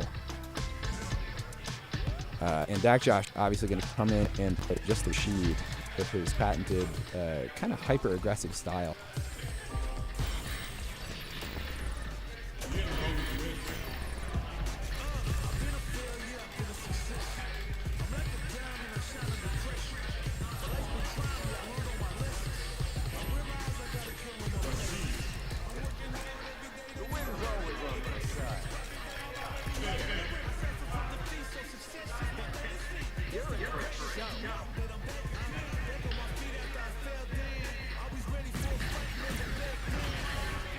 All right, we're fucking back. I'm back. Dylan on 1640 on his Salon rating. The player matchup here slightly in Dylan's favor, but Dak Josh has found blood in the past. Will he find it this time? I'm surprised Dylan's rating isn't higher. I wonder if that's sandbagged a bit by when he was learning Ed or something. Who knows? Who knows? You know, he's had some performances. Rashid getting his opponents a corner. Excuse me. Dak Josh has the corner control. Nice for shimmy there. Yeah, pretty strong showing right off the bat with some good aggression. Knows how to capitalize with EX conversions as well. And I gotta say, these characters that can do a massive amount of damage off of their EX conversions just get so much pinning you in the corner. Yep. And both of these characters really are of that ilk, the two the corner best is level 2s where in the game. hopes and dreams die, and I love it like that. That's how I want to keep it. Doesn't back. Oh, okay, doesn't even need it. The back there doesn't matter. That just kills. Dak Josh taking round 1. That's a huge first round to get in. Sometimes in the player matchups, like Danny plays against anybody, it's okay if he loses round 1. For some of these player matchups, round 1's so important, and I think this is one of them. Yeah, no, definitely. Perfect parry comes out. Oh, man, it was too early, and he gets the counter DI. I didn't know that was possible there. Oh, what a drop, though. Maybe just a reset to try and find a mash.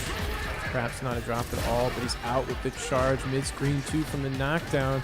He needs to get some serious mileage out of this. Oh, no! It Catches hits! the backdash. Doesn't quite kill. Okay, what's the plan here, Dak Josh? Just get out of burnout is what he wants, and Dylan sniffing that just goes for the throw. Yeah, but this is such a good situation for him now. Okay, smart. Could have had it. Could have had it. Uh-oh. Don't choke here, brother. Don't choke. Okay. Nice! Perfect parry. God damn.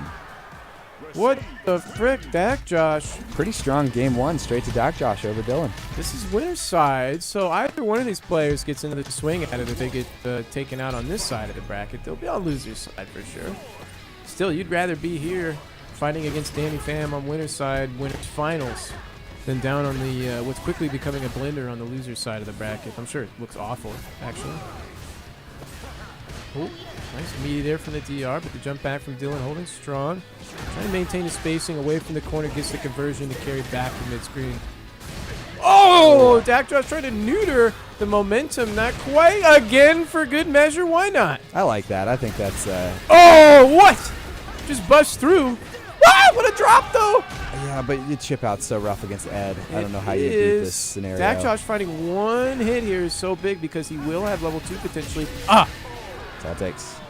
Dylan shutting down those dreams quick before I could even detail him. I like the logic behind if you're unlikely to win a round, setting the precedence of like, hey, I can be crazy, just to kind of put that little thought in the back of Dylan's head later on when it's more even. Dak Josh throwing the sweep out there. His footsies are a little presumptuous right now. I don't know if he's looking for that fade away from Dylan and walking around, but he hasn't really built up the fear to make him fade away. So just that random sweep, a little questionable. I think the high-speed gameplay and the general aggression from Dak Josh is making it hard for Dylan to get into his usual happy place of the snatcher mix.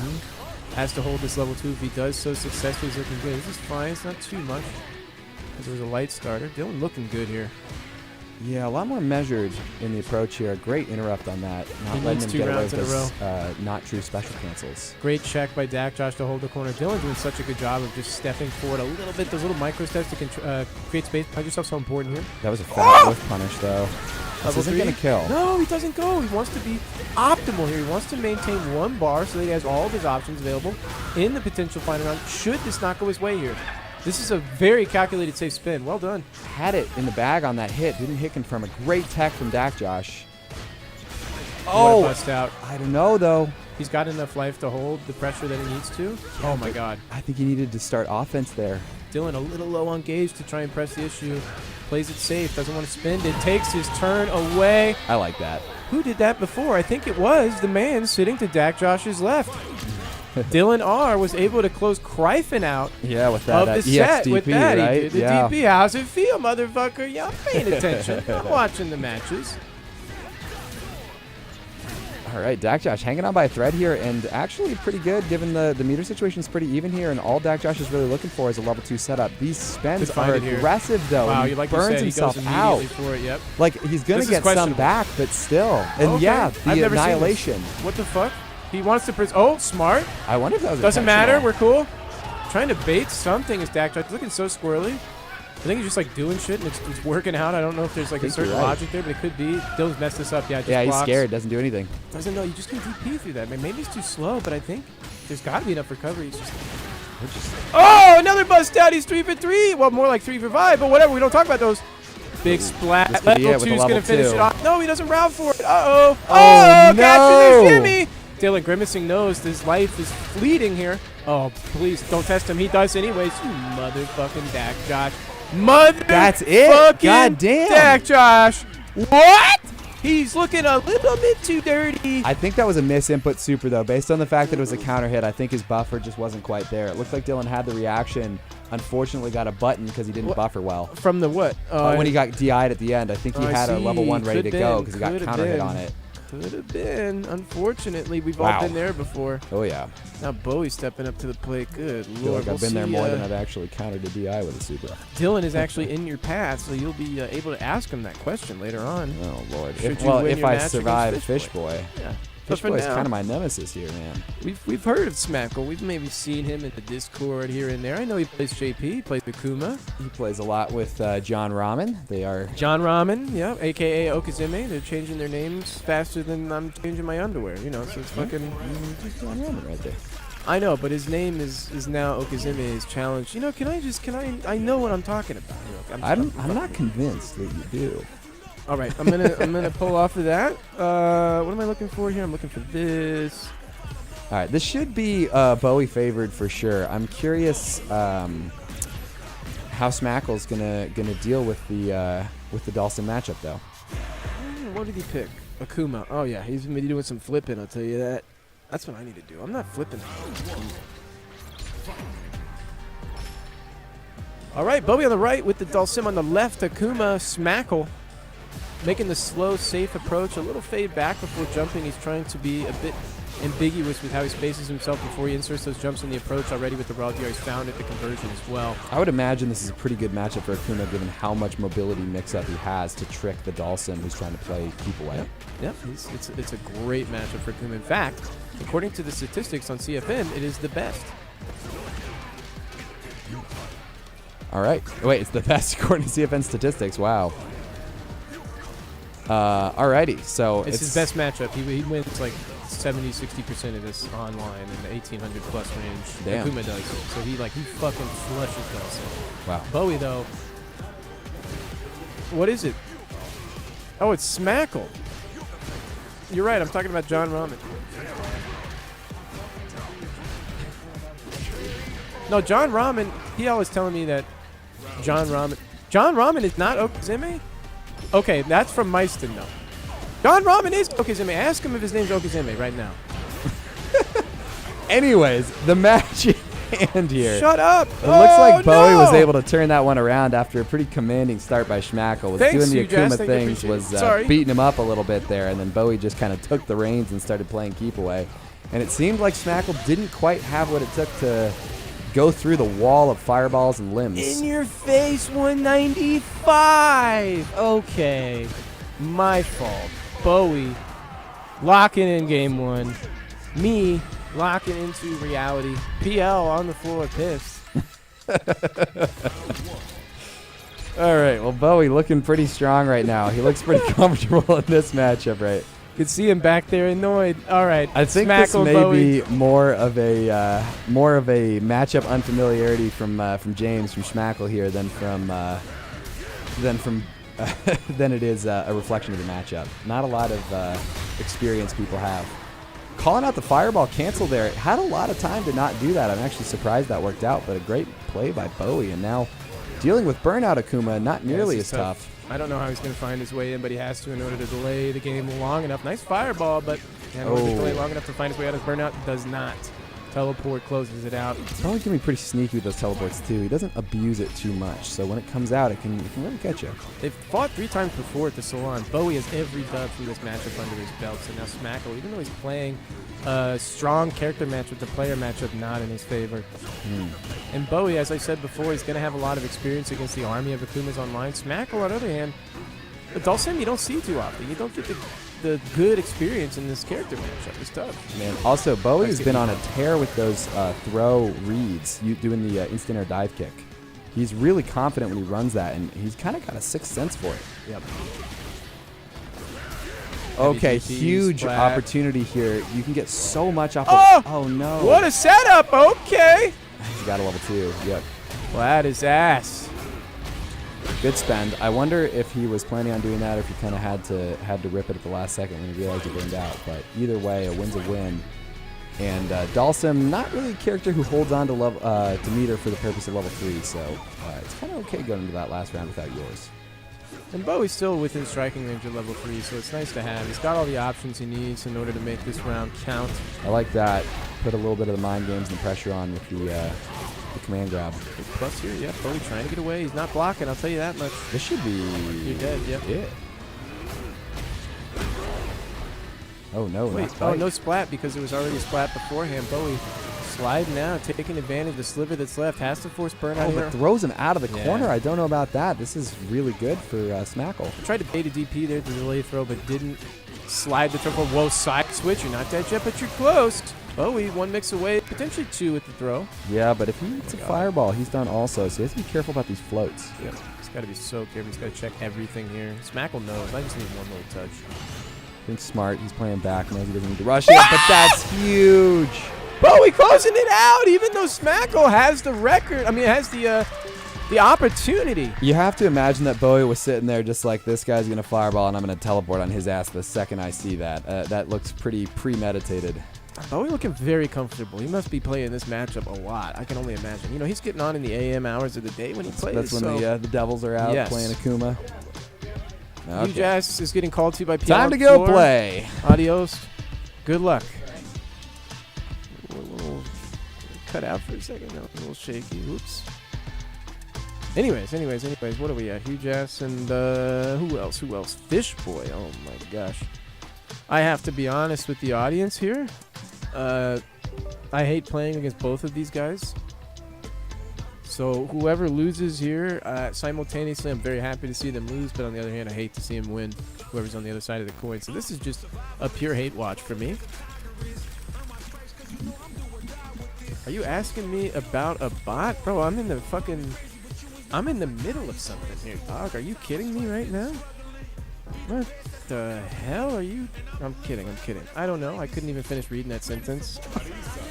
I don't have the bandwidth to read 30 words back to back right now. I'm struggling. You heard me before. I'm like confusing people for other people. It's okay. It's all right. We're recovering. Let's take a look at the stats between these players. Oops. I'm not recovering. Here we are. Fishboy Samurai on the left. Fist bumps are out. Huge Ass on the right. Huge Ass. They faced once, and Fishboy's taken the game. I think this does favor Fishboy. I think Huge Ass is going to have a very tight flow chart, very strong offensive flow chart. I think Fishboy's going to have a nice 7-frame Marissa stand medium punch waiting for him, perhaps a crouch medium punch, which if I'm not mistaken is maybe 8 or 9 frames. Trying to space carefully as Fishboy. But you see Huge Ass so used to putting that stand medium kick out after the stand roundhouse whiff. So he's playing to his strength. Fishboy, though, getting the download. He says, okay, I'm not a little familiar with that, whiffing a big button into another button. I do that myself from time to time. Huge Ass, though, leveraging this momentum like crazy. Keeping the corner with the DP. Gets the drink and then the check. Looking very clean and confident right now. But Fishboy is unfazed. The data is being parsed. Big sweep, charging it up. Early bust out from Huge Ass. He does like to early DP, and then he will continue to DP if he thinks you're not going to respect him. So we see how Fishboy chooses to change it up on the Oki situation. And again, getting this first game for Huge Ass pretty quickly, it's going to limit the amount of data that Fishboy has to work with here. Fishboy has to get round 1 on the board in order to wrap it Ted around his kind of style, or he could get flushed 2-0 pretty quick. Oh my god, what a dive kick. Oh no, you're dead. This is huge. Fishboy's got to be careful here in 2 now. I don't know how he's going to change it up. The thing is, like I said before, Fish Ass. Jesus Christ. Huge Ass is pretty clean with the float start here. Fishboy's got to find the gaps and fast. He would have preferred a 3rd round in order to find a little bit more. There is that crowd strong finding the whip. Okay. Signs of locking in here. It's for the safe jump on the DP. Huge Ass, though, knows a thing or two about safe jumps himself. Bit of a whiff there. Fishboy manages to get out of the semi-scramble situation. And the Gladiator's now locking in. Oh, no! Throwing off his roadmap again. Double drink. 3 drinks. So disrespectful. Huge Ass. His frames. Corner. No anti-air. That's so tough to deal with. That immediate dive kick. Level 4 on the drinks now. Plus frames again. But the perfect parry doesn't go for a side switch, and in fact doesn't find the optimal combo either. But Fishboy now kind of flailing a bit. He needs his first round. You're not going to last on set point here. What a reversal. What a wake up. That was crazy. He's burned out. Holy shit. Dash forward. What the fuck? Finds him with the target combo. Could be looking at death here. You are dead. Oh, what's the spin going to be? Doesn't mean anything. Huge Ass moving to set point pretty quickly. Fishboy's got to pull it together. I think he can. You know, Marissa with the level 3 on deck too soon. The problem is, unless Fishboy finds a spin right now, he's not going to have level 3 in the final round. Oh, he can find a spin here. No? No? Fuck! He's not going to have level 3 in the final round unless he just flushes without the spin at all. Fishboy choosing to hold on to his level 3 as well. I'm sorry, Huge Ass. Corner. there. No spin yet. Could have got the burnout there. Now one touch away. Nice! Holy fuck! And I think that Hujash was looking for an absorb there. The cancel on. But Fishboy beat him to the punch. That was a crazy exchange. Explosive. The problem here is that Fishboy doesn't have that level 3 to rely on now. And it's really difficult to build a level 3 in just one round. It can be done, but it's hard to do, especially if your opponent lands level 3 on you. Then it's basically impossible. Ooh, catch him. Oh, okay. Important conversion here. Oh, finds it. But the low against the delay. Into the throw. Huge ass with one more good mix or a couple of drinks. Plus, jumps. No anti-air. Fishboy jumping out himself, getting DP. This is a tough situation for man grab. Level 3 is not enough. She's a big body. I think you're dead, but there's a lot of scaling at play. I'm just not familiar with the circumstance. No, not yet. Big body. Wake up. Finds it. Close to burnout. Has level 1 available again. One more conversion. He's going to DP. Yep, I knew it. Ooh, that would have been an insane bait. The room was starting to get a little electric in there, so if that DP got baited, brother, woo, that would have been something else. Fishboy going down and out, tied for 7th with Smackle. We've confirmed that that is Smackle. Fishboy, unfortunately, losing his chance on bringing that to 1-1. That was heartbreaking. I was hoping, actually. I was hate watching, like I said before, but I got pretty invested somehow. Stepping up to the plate now is the one they call John Ramen, who's not Okazeme, who's not Smackle, who is himself, and he's also not in your face 195. He is just John Ramen. Jesus Christ. Bowie needs to win the Salon, dude. I mean, the matchup favorability for him versus Geef really works well. The tough part is 2 1st-3s against Danny.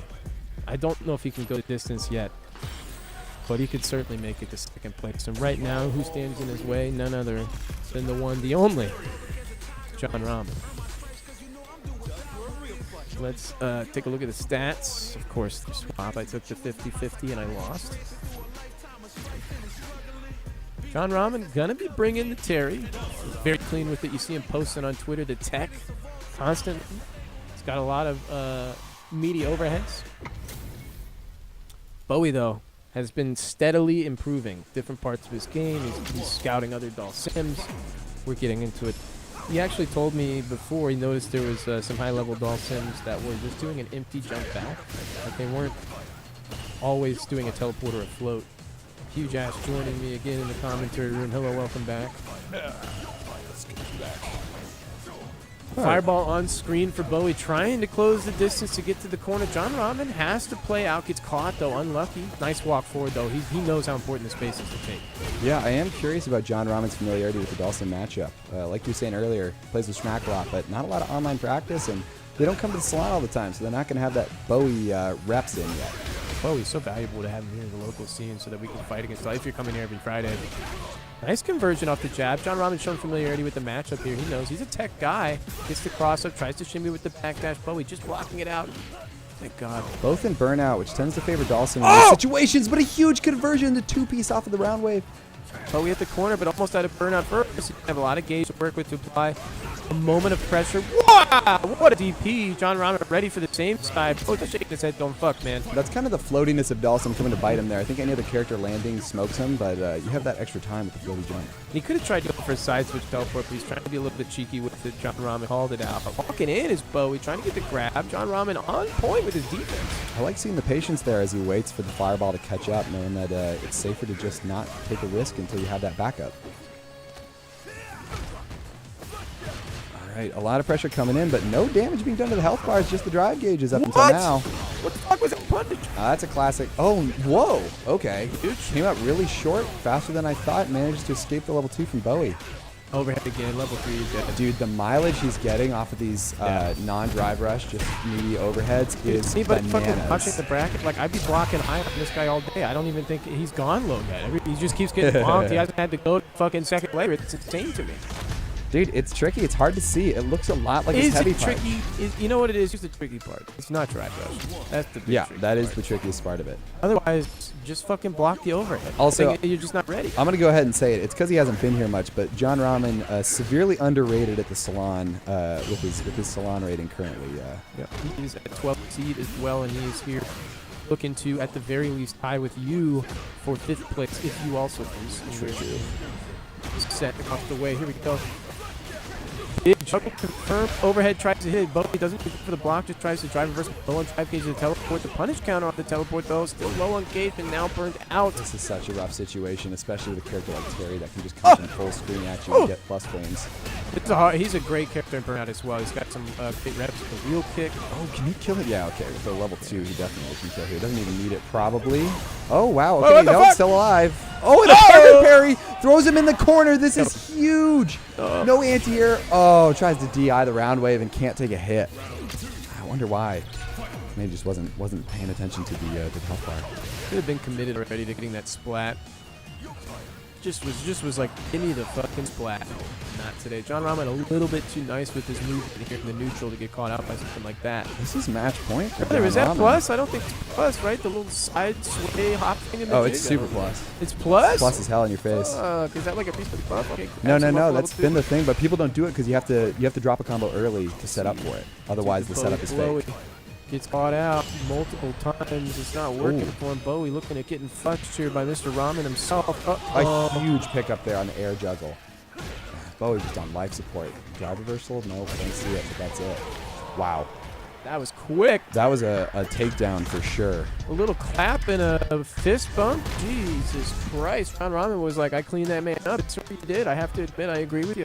Yeah. Your assessment there's on point, and now it's your turn to go play. Fuck. What did you come in here for? I'm kidding. I'm kidding. Get out of here. Get out Just of here. because I like to hang out with you, man. I love having you in here. I do. Believe me. Up to the plate, Dylan versus Huge Ass. I'm interested to see how Dylan works against Huge Ass's flow chart. I, as a Shoto player, I'm torn up by the raw drive on the ground and having to contest the instant air EX dive kick. Is a huge thorn in my side. Let's see here. But we'll see how these guys square up against each other. Take a look at the stats here. What do they say? 3 dubs to Dylan so far. It's hard to say. I'm going to say because of the rust, this is Huge Ass favorite here. I think, though, that there's not much depth to the lake of Huge Ass, no disrespect, and I think that if Dylan is able to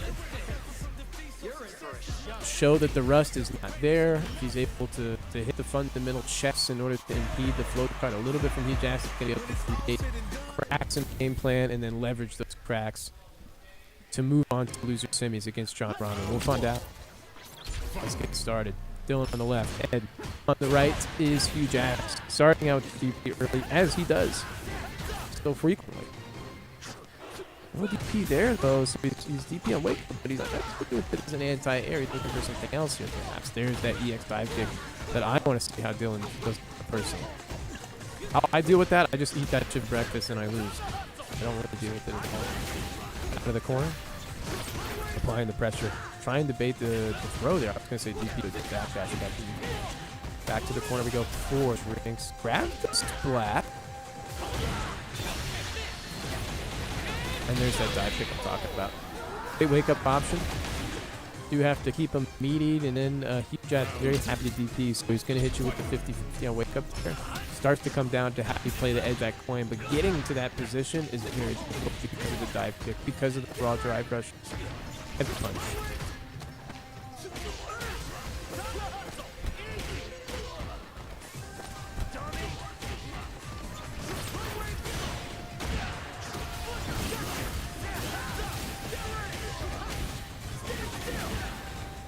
Corner knockdown, safe jump, splat, catches him looking.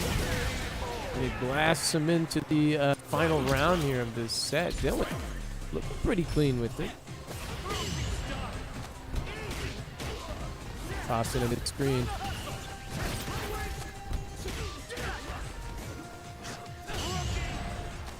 Perfect parry, there he is. A little bit of a perfect parry prince of our own here. Haven't seen too many of them, but man, that low DR calling him out. Wasn't even a DR, wasn't fun. Okay. So much mileage here.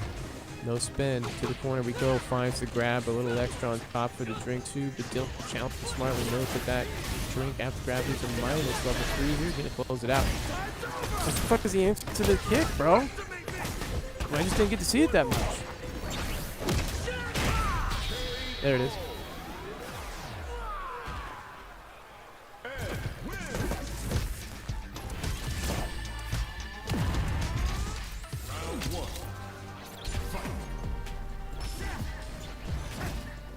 Dylan taking game 1 of the set. All right. Ooh, just misses the juggle there. That would have been huge to get to the corner. But huge ass throwing this sweep out there randomly. Trying to catch Dylan walking forward. Dylan not quite advancing when huge ass wants him to. And does on those drinks to get that's the level 2 drink to get to the OD dive kick. Such an important threshold for huge ass to hit. Good. Well spaced on that to take down the challenge. Neutral jump. No back throw here is huge. Towards mid-screen, no raw drive rush there. Tried to go for it. Dylan perhaps looking for it, which is why he did nothing there. Again, trying to backdash to find the throw tech.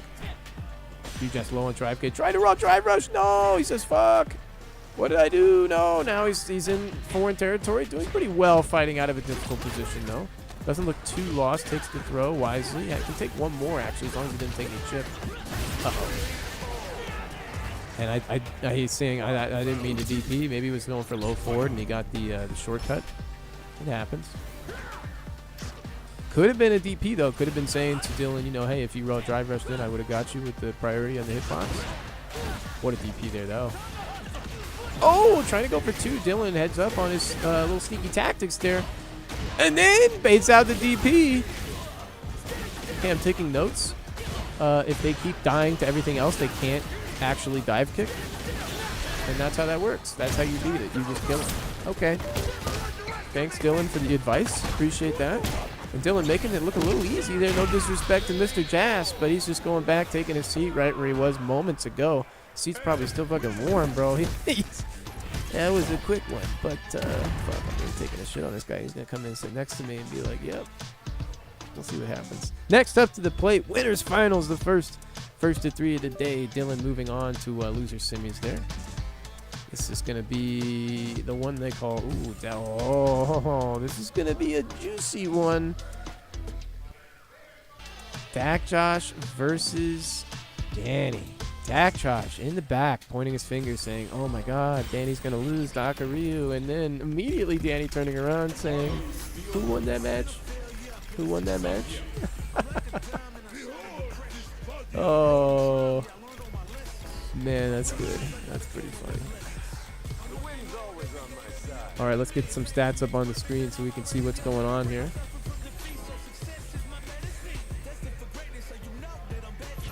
Danny cranking up the volume a little bit. Huge ass sliding into the commentator seat. Welcome back, sir. Actually, hold on, I'm grabbing one. Okay, he's on. He's going to grab a drink first. He's out. And we're going to get into the match. Danny on the left. Got the cameras. And on the right, Dak Josh with the Rashid. Dak Josh, despite being Dirty Dak, looking pretty clean earlier. Had some messy games, but he came out on top. Going low, no conversion there. Didn't believe in the DRC. The step forward jab, though, puts him in a bit of a scramble. He comes out ahead now, has the knockdown and the throw. The corner soon as well. Plus frames. Danny showing the tech. Will he show 2, though? He is a techer. We'll see what Dak Josh does on the next knockdown if he finds one. Plus frames into the reset SPD from Danny, pushing on the guess for game. Space. Catches him looking on the drive rush cancel off the whiff stand light kick. That can happen. That's something that just catches you off guard when somebody whiffs a light attack, and then the raw drive rush comes in off the cancel for 3 bars. That's definitely a Geef special when he has level 3 lock, but still the SPD, it'll get it done too. Any button, really. Ooh, big sweep. Into another SPD. Level 3 on deck. Dak Josh in a huge amount of trouble. Jesus Christ. Not dead here. He usually spends everything. There's too much scaling from his jab. Just going to get him in burnout, though, from the level 1. That's very smart. Yeah, that's a pretty tough situation. What a walk forward! Almost got it. Dak Josh there needed to go for either a more confident step forward into the grab, or if he wants to stagger twice like that with a block in between, has to go for the jab a little bit sooner at the end. That's kind of a losing situation against a pretty long range 4-frame low when you're both in burnout staring each other down. Well, Danny chooses not to press. That's the situation you have. The moment you can take. Big stand fierce, maintains the corner. Oh! Okay, so wise to the reset there. Holding up is Dak Josh for his life. Getting a little tricky with it. I like how he sneaks the DI. Danny's probably like, what the fuck is this setup? Stand strong. It's not even a Well, that wasn't even a sneak. mix. That was guaranteed. Oh, off the yep. You're right. You're right. Because he was in burnout. He doesn't have level 2. My fault. Well done. Oh no, Dak Baits Josh. it out. Gets a massive punish off there too. Holy shit. That's so much meter build when you can land one of those. I was going to say, didn't they play earlier? But they couldn't have, of course. This is winner's side. What is Danny playing? Somebody else is calling out the GPs from Dak Josh, I think. But anyways, doesn't matter. I may be thinking of Kryphin. Towards the corner we go. Danny mounting the block string pressure. He's controlling it, but Dak Josh busting out against the stand fierce with the DI. What's the guess? Danny going for the parries here, trying to find the reversal. Back into the corner, but he can't. Drive reversal from Dak Josh, going to maintain. Ooh, gets smoked by the armor there. Danny very good at placing the stand fierce in order to create the space he needs, but Dak Josh has started to call it out a little bit. He's got to be more careful. I guess he was expecting some sort of counter mash there, but that's a pretty Whoa! high-risk option. I used to be a little cheeky with the delays, so I like his movement, but the options behind the movement are just, Danny's getting inside those timings just barely, so Dak Josh is coming up just shy. I think you can chip him out here with the EX Lariat, but it might be on. Level 3. That's huge. That puts him in burnout. Yep, massive actually. That being said, he's still sitting on a level 3 around up here, so it's not a cakewalk to get this into a winnable scenario. Are we going to tap this? Oh! Oh, and that's that. Goes for the sweep. Keeps it simple. That's unfortunate, man. He would much rather lose to something besides a whiffed anti-air, but Danny, familiar with the matchup, knows the angles, bets it all on the fuck-up anti-air, and it works out. Yeah, also kind of an interesting one. It can be good and bad from Rashid with that angle, because it'll hit someone who's trying to bait you coming up short, but then loses to someone who's just overshot you. Mid-screen, burnout, Danny, nothing to do. Are you trying to, come on, man, if you want. Fuck. He faded away quickly. Are you trying to, don't be cute, we got a fucking yes or no. Are you trying to commentate? It's okay. Are you trying to commentate? DRC? Alright. No, yeah, swap, you two swap out. All right, sounds good. Get a little leaf in here. No, he's good, you're good. Get in here, Mustache Man. I want some Leaf in here. Hurry the fuck up. Hurry up. This is Winners Finals. Danny's on set point. Welcome in. This is Leaf. Indeed Hello. Winners Finals. Hello. So Big what's been conversion the here. narrative? What are we doing until now? And it's a hell of a time to ask that question. Level 2 on screen. I've been Danny back watching. to the wall. Dak Josh here has to work his way back. He has to go for a reverse 3-0 when Danny's already on set point. That's the situation. Absolutely, but the thing is, he's only really had these moments in the last couple of, like, say, 2-3 rounds. Bro, one level 3 and he's dead. Is Danny going to get like the walk forward 720, the whip punish 720? No, you're just dead, brother.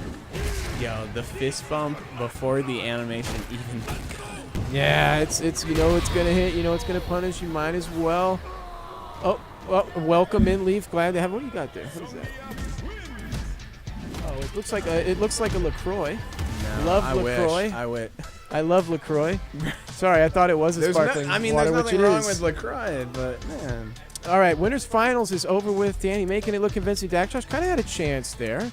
Dak Josh dropping down the loser's side. He may be down, but he's not out. He's going to wait in Losers Finals. He's guaranteed, what, 3rd place? That's not bad. $25 for your trouble. Yeah, man. I mean, he's been cooking up for a minute, and this has kind of been sort of the opportunity landing in his lap right here. 30 players, but I'll be frank, like not a full roster of the true murderers out tonight. Yeah. And I mean, we got players like Bowie and like K-pop who have already fallen by the wayside, and so We've seen. Did you see the match with Aka Ryu and Danny, the JP and JP? Keith No, I early didn't. on?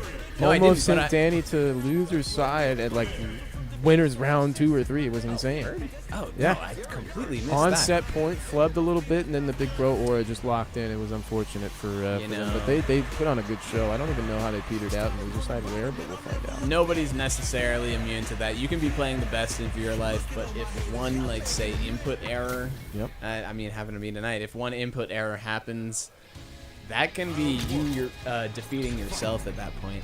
But I really want to highlight John Ramen here. I was chatting with him before I came in the booth. Not a regular, of course, but he has really, really been cooking. He was saying the last time he came here, he got 4th, and that was the only other time. And man has been really fourth place looking guy. really, 4th place. He's going to get potentially 4th place right here. So he's looking at making a PB if he makes it past DR, Dylan R, at the corner with the throw loop potentially going in. Yes, calling out the parry. This is huge. Now even, are they? Oh, what a parry. Side switch. It's okay. Dylan can hold 2 throws here. Chooses not to. Goes for the mash. It doesn't work out. Yeah, see. The factor that I was about to bring into play here was that we're not seeing the Marissa. I think last week we did, and we're getting the Ed back today. And of course, Dylan It's a R, good choice. a lately unregular, but previous regular. And you know these Formerly the and now rust- returning to the regularity. The back throw perhaps, by perhaps. Dylan to get control of the corner. Has to contain. Nice back walk. John Ramen, though, forcing his way out. Found a hit somewhere to mid-screen. Rejected. Full force. Level 3, both sides, both players. Dylan potentially 2 touches away from bringing this to final round, if you, especially with quick art. No! The overhead finds a delay. No! And there it is. I was trying to build a thing where it's like the idea is that the things that you have that you keep over these long delays and times off in playing are your offensive game plans. But sometimes when you get punched in the face, that stuff doesn't necessarily return as quickly. And so we're seeing a lot of really competent offense coming out when Dylan gets the hit. But when he's on the back foot, John Ramen is just able to hold down this space, and you see that neutral jump placed so well to get this really nice confirm to end that round right here. Agreed, brother. Round 2 on the board. Game 2. I'm sorry, round 2 getting decided right now. Slow fireball, following it in with a bit of almost a back sway. Looking for a check potentially. Getting a little cheeky is Dylan. But he's clean with it. John Ramen, not to be fooled, finds the conversion anyways. But Dylan with the check on wake up. John Ramen is timing staggered just slightly, perhaps looking for a fuzzy jab of Dylan's. Dylan instead answered with a reversal jab. Corner to Watch this corner. combo here, right? Yeah, all the way downtown, like you were saying, and he's got that nice, a little bit of the meaty with the 1, 2, 3. Look at the meter situation for John Ramen, though, so low, and he's very aware of it. He's trying to spend it judiciously. Dylan, though, he tried to find the parry there in order to preserve it. No, the jump out gets caught. The splat gonna end this round 2 to push it to final round. It's the first of 3, though, so he's not quite at set point here. Should he go 2 up? And he's right about to land in spite of getting hit by that bonk overhead. Scary situation. reset. And the reset too. Okay, never mind. Dylan immediately Burns himself on out. the verge of losing this round here. The burnout, Low sure, but man, if 3. the hits keep hitting. Ooh. 0-2 now in John Ramen's favor, brother. Come on, bro. You're slowing down too much. What do you mean I'm Get in slowing here. Get down? in We're here. talking at the Get same fucking- time. I don't want to talk over you. No, I don't want you to. It's just get it out. Get it out. My God, John Ramen. Dylan's like, hold on. Let me ask you Uh-oh. what is going on. You wanted Maybe to he's go back, take a think of it. Oh, Yeah, is this yeah. the Ooh, this is the back to Marissa? This is the Marissa. Excuse me. Okay, so I feel like, as an outsider, Yes, sir. I feel like the Salon as a venue is missing the spice that comes from counter pick wars. And so I feel like this is the sort of comfort pick for Dylan. Of course, the main from Vanilla. This is the sort. Wow. Perfect parry, maintaining the mid-screen here. Caught him with an empty low at the start. John Ramen, though, with a parry of his own. It's just little bits and pieces back and forth. Gets away with the side switch Oh. sway as well, and now the crouch medium, but a little bit of a drop there allows Dylan to get this. Where are you going? John And Ramen now- trying to bust out the situation with the perfect parry, getting called out. Still has the corner. Oh, until that super, John Ramen doing a pretty dang good job of keeping this amount of space, but Dylan, of course, going to get that big old wall up here, and a charge heavy punch or whichever one. Yeah, that charge was, heavy is, punch. I think that just the slight charge. I like to call it a jump charge. The timing shift threw John Ramen off just slightly. Dylan taking round 1 here is huge. He needs to take 2 straight, not just to make a statement, but to give John Ramen as little information as possible for these future adaptations. He might. Oh, no level 3 there. Not quite. He almost had it. Oh, huge. Has to hold on to this momentum with John Ramen. Good job on the side switch. Oh, no! The fake baiting the meter, and now Dylan are in burnout. A setup into drive impact would kill, but he doesn't need to That was because the geyser is there. Jab into the level 2. Clean. John Ramen on set. Dude, you're so funny now. You're like, I'm sorry. I was giving Leaf shit. He's like, I'm trying, bro. I am. Speed it up. I swear. It's funny. It's good. It's good. Right. It's all about no, man. You're missing out. It's all about matching the tempo, bro. Oh yeah. And then you account for dramatization, and Dylan R. Of course, that is not a plus frame target combo. So he's going to take that turn back right there. But here we go. What a lot of trade. just trades. No player really getting that clean hit. And continuing into this back throw, though. Level 2 here. No, the knee does work. No, saves it. Touch away is John Ramen from the 3-0. He's going to find it and take it. No way. Bada boom. John Ramen moving on, sir. You can stay seated. You're going to be in losers finals here soon. That was losers semis. 3 straight. John Ramen so confidently packing Dylan away. And you know what? The start of that Marissa pick was looking really good. We were talking about getting 2 straight, but then John Ramen, he had some really choice, clutch moments. I think canceling a jab chain into level 2, it's very basic, but sometimes can be a little bit difficult when you're under pressure, especially depending on what side of the screen you're on. But he pulled it through. That was important. Yep. Yeah, no, really, really nice play. I wonder if we could have seen a different outcome if we had perhaps seen the Marissa sooner. I agree with that. I think maybe he should have swapped over. You were talking about it being a comfort pick, and he was definitely looking uncomfortable on the edge. I mean, John Ramen is just very clean, well put together. He was keeping a high tempo in the game, and he wasn't able to slow it down, Dylan, as much as he would have liked to. So now, moving on to losers final very quickly at that, is John Ramen, the one and only, against Dak Josh. This is going to be Rashid versus Terry. Yeah, and that's a confirmed, guaranteed third for either of these players. Losers finals, of course. So the PB, the personal best from John Ramen, Already. officially achieved, right? Officially achieved, but under man, development as well. Could be even higher. Absolutely. And on the other side of the table, we got Dak Josh at... Dak Josh needs redemption, bro. He's been kind of dying. I mean, like, Fox has been stepping it up. He's getting caught by, like, these motherfuckers stepping their game up. Dude, you got to put him down. You got to kill dreams out here. I mean, you can say that, and I mean, we did just see this round occur right here. But all I want to say is that the valleys might not matter if the peaks can come out that much more impactful. Agreed. And we're seeing tonight, bro, Oh, no. showing that is a rough Damage DP here. right there. Towards the corner, Dak. I mean, John Ramen saving a lot of his resources there. Just want to play them the position. Yeah, I wonder if that'll come back to bite Ooh! him, but the jump is absolutely working out. And the bait to boot, so he gets the corner. He gets the round. And there we go, moving on to the next game. That's all it really took is you showed where you want to DP, and he was like, I'll just block next time. He's watching Dak play, and he sees that Dak is willing to sometimes throw 2 DPs consecutively. Okay, a little bit of your own medicine right back at you. The bait. Will we see another one? Oh, I was hoping he would. And I mean, this is that long set, right? So you can be a little bit more, let's say, expressive. You can really let that shit rock and show what you want to show because you can always change it up later. And a really nice reset, but it's not gonna. Yeah, it's gonna be the combo into the. John Ramen put himself within striking distance of burnout with a whiff parry, and then Dak Josh was happy to help him all the way the rest of the way and just lose the fucking round because he didn't have the super. He was close too. So small error by John Ramen. Dak Josh exploiting it to lock around, and that John could have turned around. Nice little interrupt there, John Ramen taking his turn back, knowing that he's gonna be negative. Oh on my that burn God! knuckle, though.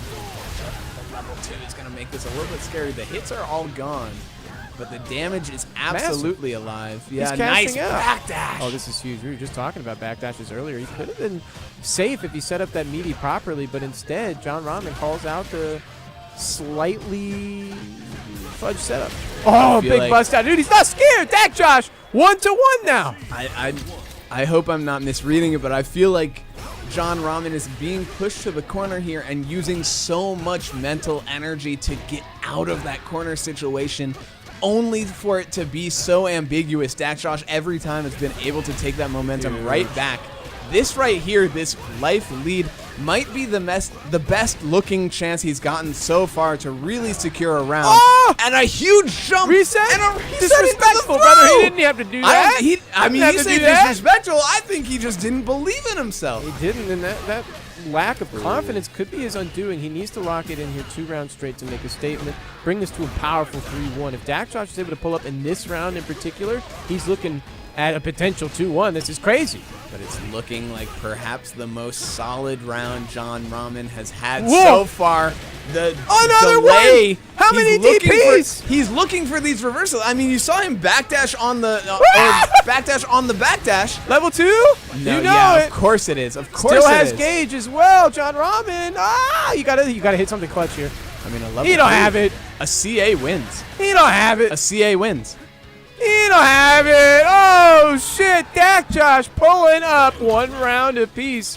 1 game apiece. Finally even in the set for the first time. No, we got the swing game, but John Rahman with the first hit, it's a drop, but he does still have that level 3 on deck. Huge. We get the drive rush mid. Massive.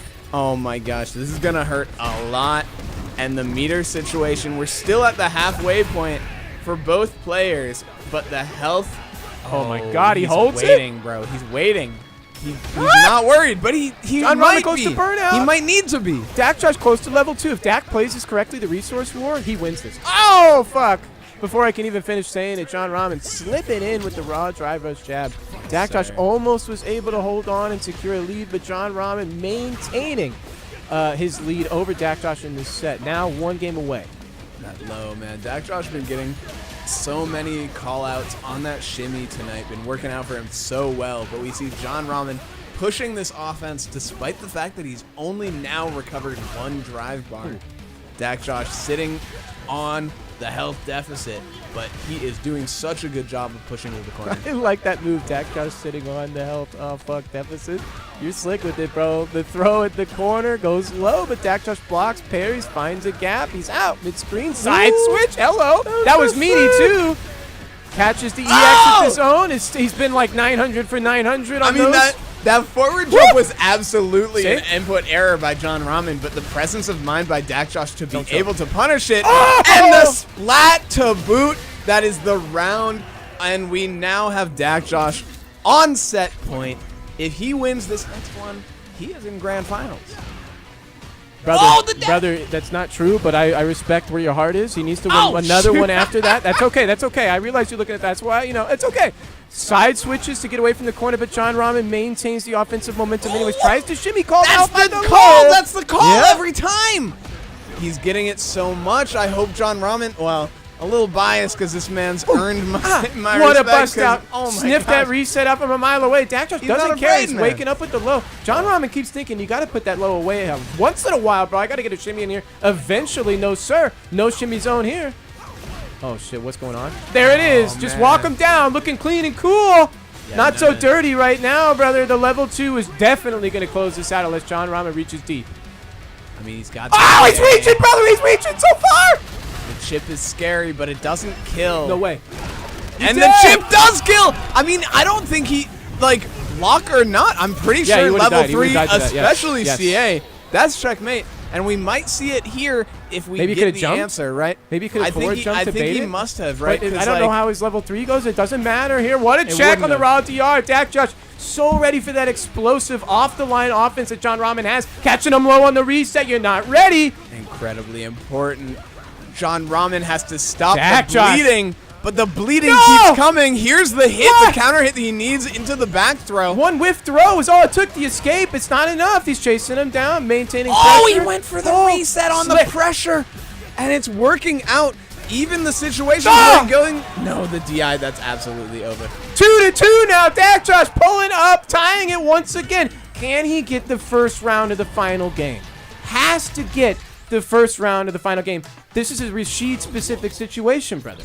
You know, because you don't want him to get the level 2. You want to shut him out 2 rounds straight. So if Dak Josh guarantees at least a 3 rounds, should John Ramen get 1, is huge. And it's so What a bad reliably, dash. it's so consistent that these two players are so. It's so clear that these two players are so offensively focused, because it seems like the moment either player gets that upper hand, the framed- other oh my player God. is having so much trouble stopping that offensive. And here we are Oh. finally back to the It's a little first scrambly. neutral sort of situation in a hot minute. And can we see who gets his first hit? It's Burned out, John Ramen. Yeah, the burnout is huge, so he doesn't get to continue it. Brother, we can't keep up. You can't. It's impossible. The Breaks super out works. versus burnout as He's well. not dead, Dak but Josh Dak almost Josh- has level 2, though. That's all he needs to get. Put it on the screen, get out of burnout, and then work from there. John Ramen not going to allow it. Moves on a set point. Looking at 1 round away from grand finals. This is it here. No, Dak Josh himself needs a game. Oh, no, he's crumbling. John Ramen, though, getting that punish counter throw. Oh. He's looking for something Oh, big, no. but Dak not giving it to him. Side switch, yep. What a DP. John Ramen low on drive gauge. Now the perfect parry. Gonna put him into burnout. Gonna find the corner as well. Dak Josh, level 2, almost level 3. Doesn't spend anything to force the burnout. Overhead block, but he finds it eventually. And the super is there. John Ramen's the reaction projectile not fast enough. particularly the last couple of games have been so on point. But the level 2 is out. The threat is there.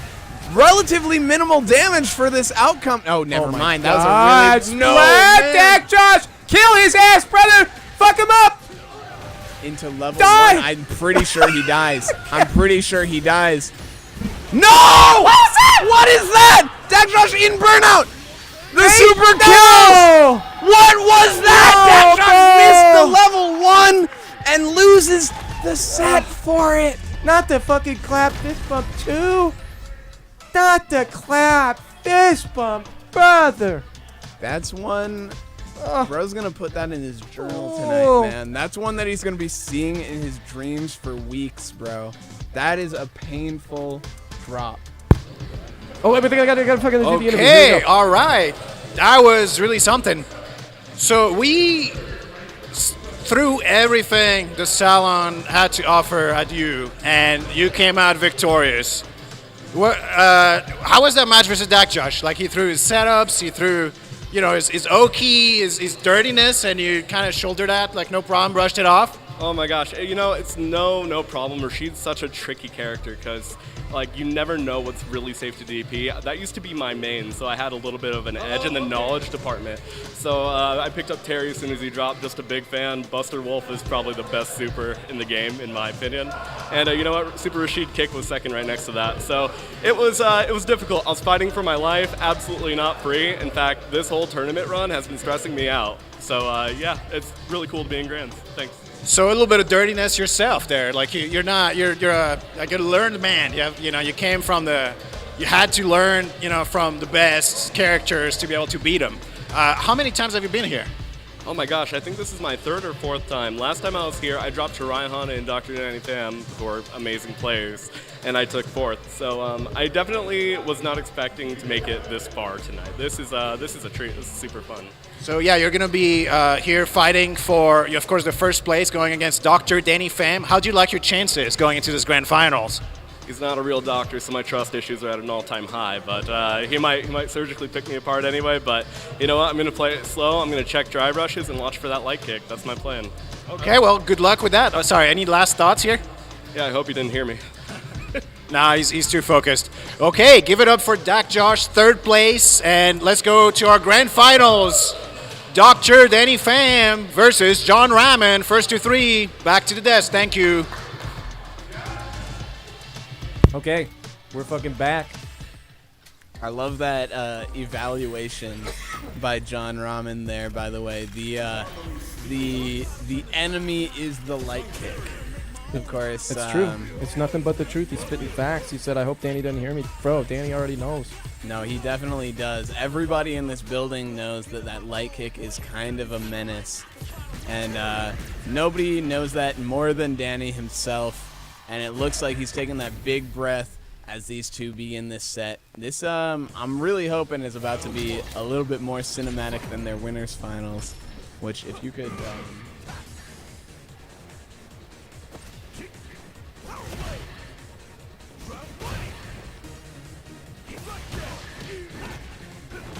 All right, little side switch to get back to mid-screen. And that we saw that backdash after the side switch from John Ramen several times before. Finally finds a bite on that hook from Danny, who is happy to tech.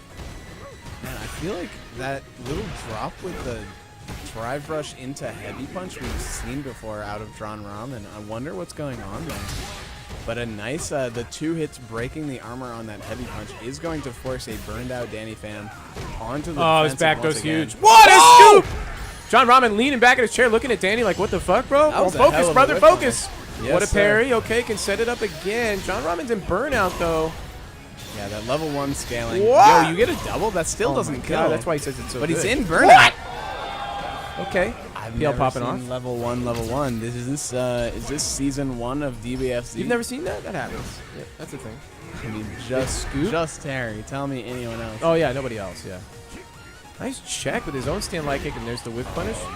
Danny with the he's charge waiting. fierce looking for something, but John Ramen just fading back a little bit, happy to look for a whiff here and there.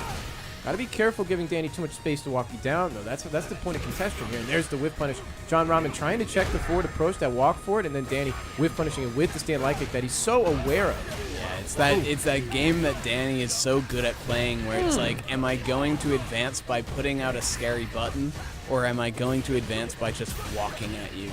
And if you just allow the walk, he honestly gets so much because he's in range for that light kick that he can confirm into the level 2, and now he's got that side switch situation plus frames, and John Ramen just forced to make a risk going for that forward dash and paying dearly. I hope he stays on the roadmap. What a forward dash jab. Okay. He knows exactly where he is. Fair enough. Sometimes when it slips away like that, you just lose track. No, right? But it's like, that is almost like the exact direct response, right? It's like, this is what I died to, but I'm going to show you that I'm not afraid to do it. But a big drop, and the neutral jump, Danny so reliably punishing that for the low check. And John is going to take him to relatively close to the Half the bar left. John getting all that gauge back and a life lead, positional lead as well. Danny, though, is level 2. He can work from this position. It's a tough one. But the burnout, the splat setup is very, very present, and Well Danny placed aware in of that. Yeah, right. Going for that charge heavy punch to try and break that. It's fucking relentless. Danny is so ready. Side switch here, burnout as well. Danny with a full gauge. If John survives this with assault, he's a god. He's a fucking god. There's no way though. I really respect going for the trade. That, I mean, on block, that was a burn, and he just decided, I want to wake up without needing to deal with the next mix-up. I'm just going to choose the mix-up that I will take. Oh, catching him low, but the conversion trades instead. Still John Ramen burning himself out. He's got to be so confident in his offense here. He has the corner. He can work it. Danny has to find a gap here now or never. He does, but the trip guard on the body spot has extra recovery frame. Oh, what a huge whiff. Yo, that was a big give up by John, though. And now he's on the back foot. Danny really forcing his way down, but a huge jump. No, it doesn't get the DRC. There it is. Nice Can link. link. Is he going to get a double super here? He can potentially build level 2. Yep. No, he misses the input. Oh, no. Like I said before, that's why that was clutch earlier. The cancel off the raw jab, it's a little bit tough in the clutch. Oh, no. That's got to be spacing dependent. I wonder how many reps you can get of that. He just tried to super off of it. That's chip. Oh, no, it's double Geyser. It goes through. But Geyser it's a projectile. loses? Yeah, it's a projectile, yep. Buster Wolf would have won. Perhaps, yep. That's crazy. I don't know how that interaction works out. I don't know what the invincibility frame's there, or for the level 2 on Geef. But Geef, the startup is so slow, I imagine it's fairly That's generous. slow. Yeah, on the it would invincibility have to frames. Okay. Big dunk here to get out of the corner. Danny, all this drive gauge to work with, preserves it. Only 1 bar spent, gets it back immediately. I mean, I really, before we Okay. even go further, I really want to point out the I don't think it's going to come up. No, it won't. I was going to point out the meter deficit that came from that trade, but it really didn't matter because the true equalizer, SPD, coming into play, Danny Pham using his tiny... Missed his DP there. His mobile 360, it's crazy. You do a 360 motion and you just get a super. It's nuts. But here we go, John Ramen with a super of his the own, overhead. really. Oh my goodness, that damage. Danny trying to place these stand fierces. That has been the secret to success in a lot of these exchanges, especially at the corner. There's this splat that John Ramen needs. He could get a game on the board. He's going to need 2 in a row and then eventually 3 because Danny's already on tournament point should he win one fucking round here. This is a tough hill to climb for John Ramen. And we've seen it before, right? Where John Ramen gets this first round in the game. And yet Danny, no Catches him anti-air. walking forward on the DP input with that long reach and stand medium kick. Reversal, though, catches the sweep. Okay, a little meaty fireball, trying to zone. Danny looking for the parry, it's not there. I mean, forcing the jump seems, we see it here. It seems like a solid strategy, but it doesn't really seem like John Ramen has like a plan of action behind it. But we have like a really, really good bait right there. Can we bring us full Dude, every time Danny tries to use that super like on reaction to something and it's too slow to actually work, but he has like a great read, the way his face is like, it's like a dad disappointed in his son that he expects to be a fuck up. There was like a glimmer of hope and maybe he did something sick, and then he's just like, nope. So he doesn't like get hung up on it. He's just like, damn, bro, I thought we might have had something. John Ramen finding a game though in this set. That's okay. All because of that super 2, bro. You know, it's. Come on, son. Come on. I would love to build off of that because that's such a funny concept. It is funny. That was a cool little juggle. But I don't want to insult a lot of people. Yeah, you know. No. we I want to be like, here. I mean, like Ooh, maybe side switch grab. it was different in the era of V Trigger. You know, like at that point, like the window was smaller. yeah. You know, it's a Plus different frames. world these days. John but Ramen's gonna be so tight on this pressure sequence because he's very well practiced. Why Danny trying to not, bust right? out the wrap up. Are you kidding me, Danny? It knows where the gaps are. and Tries he's about to be react. out. He's out. Holy shit, bro. Well, But he it didn't have might anything not to react matter. with. What was that buffer? Are we gonna see? Oh, it's SPD. No, he chose the level 1 though, so it's not gonna kill. There's the link. Yep. Okay, that's meter then. That's meter on the board. I guess It's crazy where Danny's Is Terry? buffing SPD Terry's and just reach. the super dump character, huh? He can. It's KOF. They did a good job. like before why? this. Like 'Cause it KOF doesn't really No, I mean like it doesn't really matter why not. Right? Cuz he's Okay. got these really really solid EX options that he really doesn't need to use pretty much ever. And the level 1 is almost already online. Danny Spacing up, fighting what? the Cross under. cross cut. Danny will take that getting away from the corner now, leveraging it for himself. Big scoop to start things off. That's a whole gauge of drive bar. What's the We're mix here? almost Comes in even, meaty. yeah. Okay. Low Oh, what a works. bust out. Insane from John Ramen to put his tournament life on No the line. DP! He went for it. You saw the counter hit, and that is going to combo. It's going to be, we'll say Gonna put him on tournament generously, point here. Yep. yeah, we'll say generously that's baiting the meter. We got one man with 0 and the other with right about to be 2. Let's see if John Ramen can make that count because he really needs to right here. This is the round. I kind of believed in John Ramen at first, but I'm noticing that like his movement's kind of nice, but Danny's footsies are just in another dimension. I'm not trying to glaze. I'm just saying like when he gets these moments where he can't keep zoning because you can't. If you try to keep zoning all the time, you're gonna get jumped in on. Oh my god, Danny fighting his way out of the corner. that's just sick. Ooh, Yeah. okay, but like these moments right here where he's gonna have to hold. Where he's gonna have to hold the Hey, corner. is he Nice. going to Does use he the spin? level 3 No. though? No. Because the next hit is going to kill and take him to game 3. He's going to go for that DI. Oh, no! But of course, Lariat is going to be there. This part's hard, where he has to hold the footsies range. This is so difficult to play against Danny this late in the set. He Here we only go. has the one mid Oh my of a God. bar, and now he's in burnout. It just got But harder. Danny, he's got that drive rush light kick on lock. You got to know no! that he's looking for it. No, look at him just standing there. Bro, don't Yes, there it is. Don't yes, whiff it. and he's gonna Oh. do it on whiff, and it's not gonna kill though. Don't whiff, and don't of whiff. course, John Ramen sitting on CA. That's plus. Back throw. Back Has throw his is bar. not dead, He but could do Danny, it. you could just go for the cycle my kick into God, CA to he chip. finds it. There it is. Bro, on my heart, dude. I can't take this. Bro is Jesus ready. Christ. He is here to reset the bracket, but man, he might have pressed There's start no way he a gets little 3 too straight. early. There's no way he gets 3 straight, bro. I mean, Danny has this Woo! one. No, John though. He woke up. I thought he pressed Okay. start a little too early. Got hit by Okay. that SPD, Close but to no. burnout. What a parry to maintain. Uh-oh.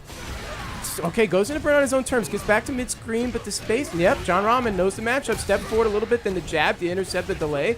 Okay, at the corner here. Plus, oh, big misinput. John Ramen actually pulling his stick a little bit in his life. Says, okay, we got to lock in here. No! Danny back onto tournament point. 2-2 right now. John Ramen's got to get 2 rounds in a row, and then another first to 3 comes up. Yes, and frankly, I don't even think us or the viewers should care about that next set. I feel like John Rahman is so locked in, but he's too locked in. He wants to get out of there. And wow, that was a It's freaking punish. And yeah, Fuck, man. You know, he wanted that comeback too much, and bet. I mean, I have to be wondering right now if he knew he was about to eat that much damage on a drive reversal. You have to know, but it's just like it's the risk that he chose to take. PL looking for an interview. Let's tune in.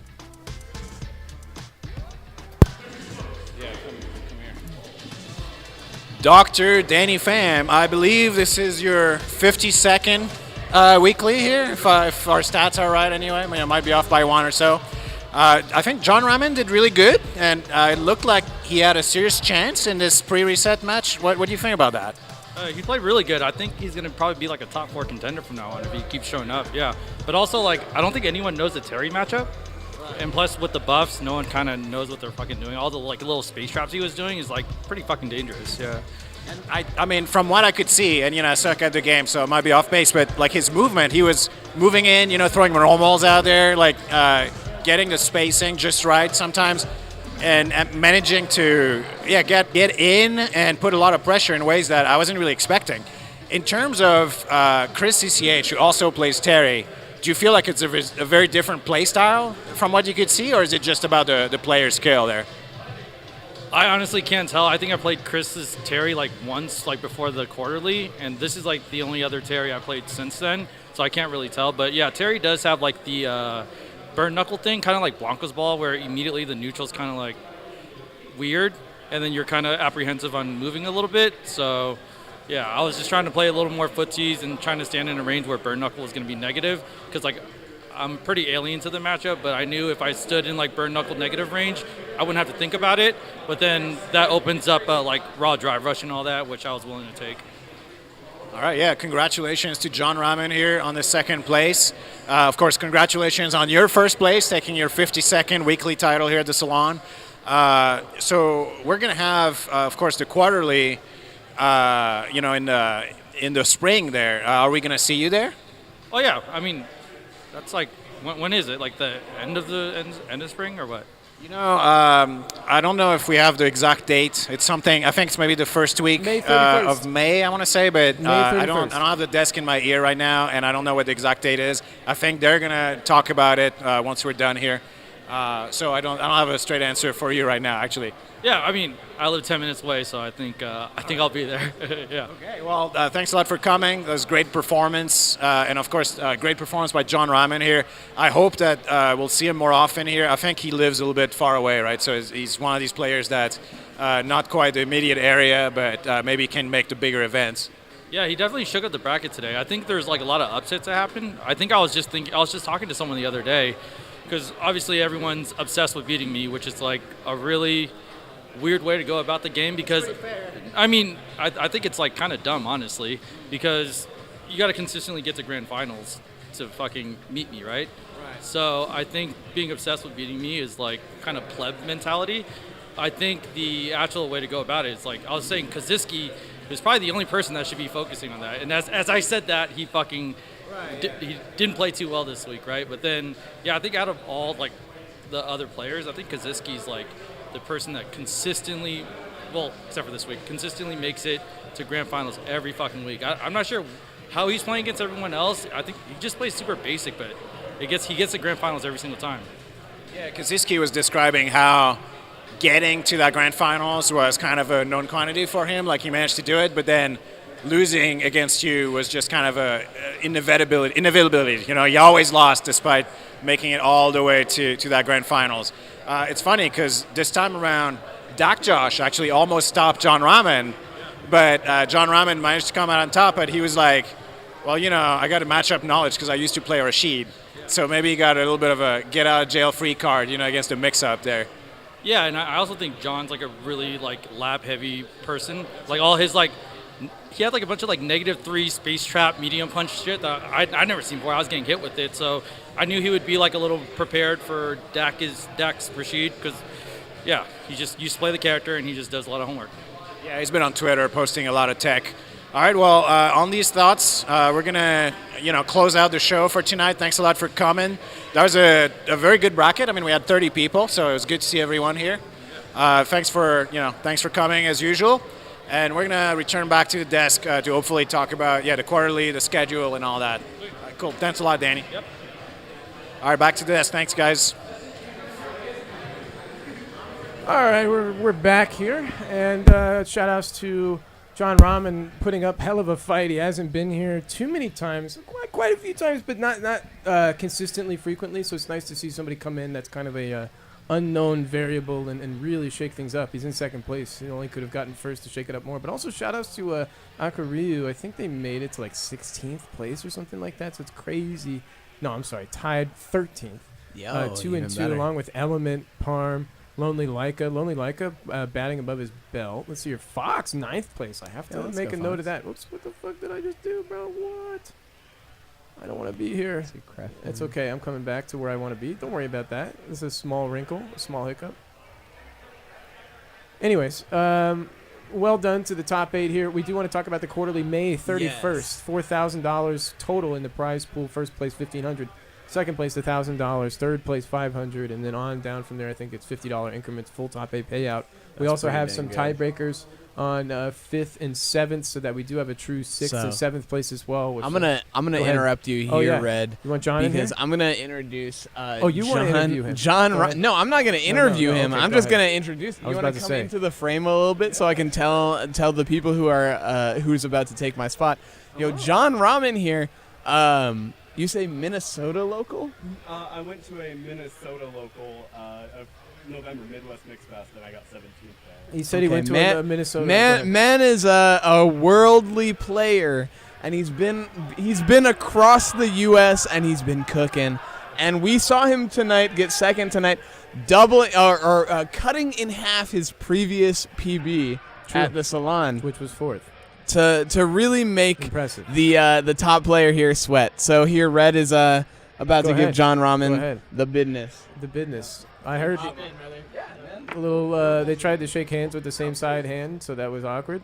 I just want to note that. Welcome in. Thank you. I'm completely awkward. I mistook you for so many other people before really locking in who the fuck you were. I don't know if you caught wind of any of that. Did you know anything of it? Yeah, I've been hearing rumblings. Then we don't have to talk about that. That's cool. I'm glad you didn't hear of it. I just want to shout out Okezeme. Amazing run tonight. You did a great job. Was he here?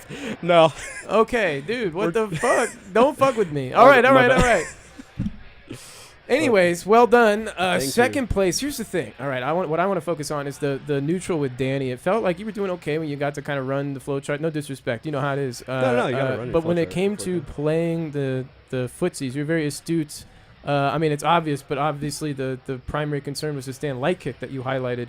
Bro, you got eaten up by stand light kick. What happened to the plan?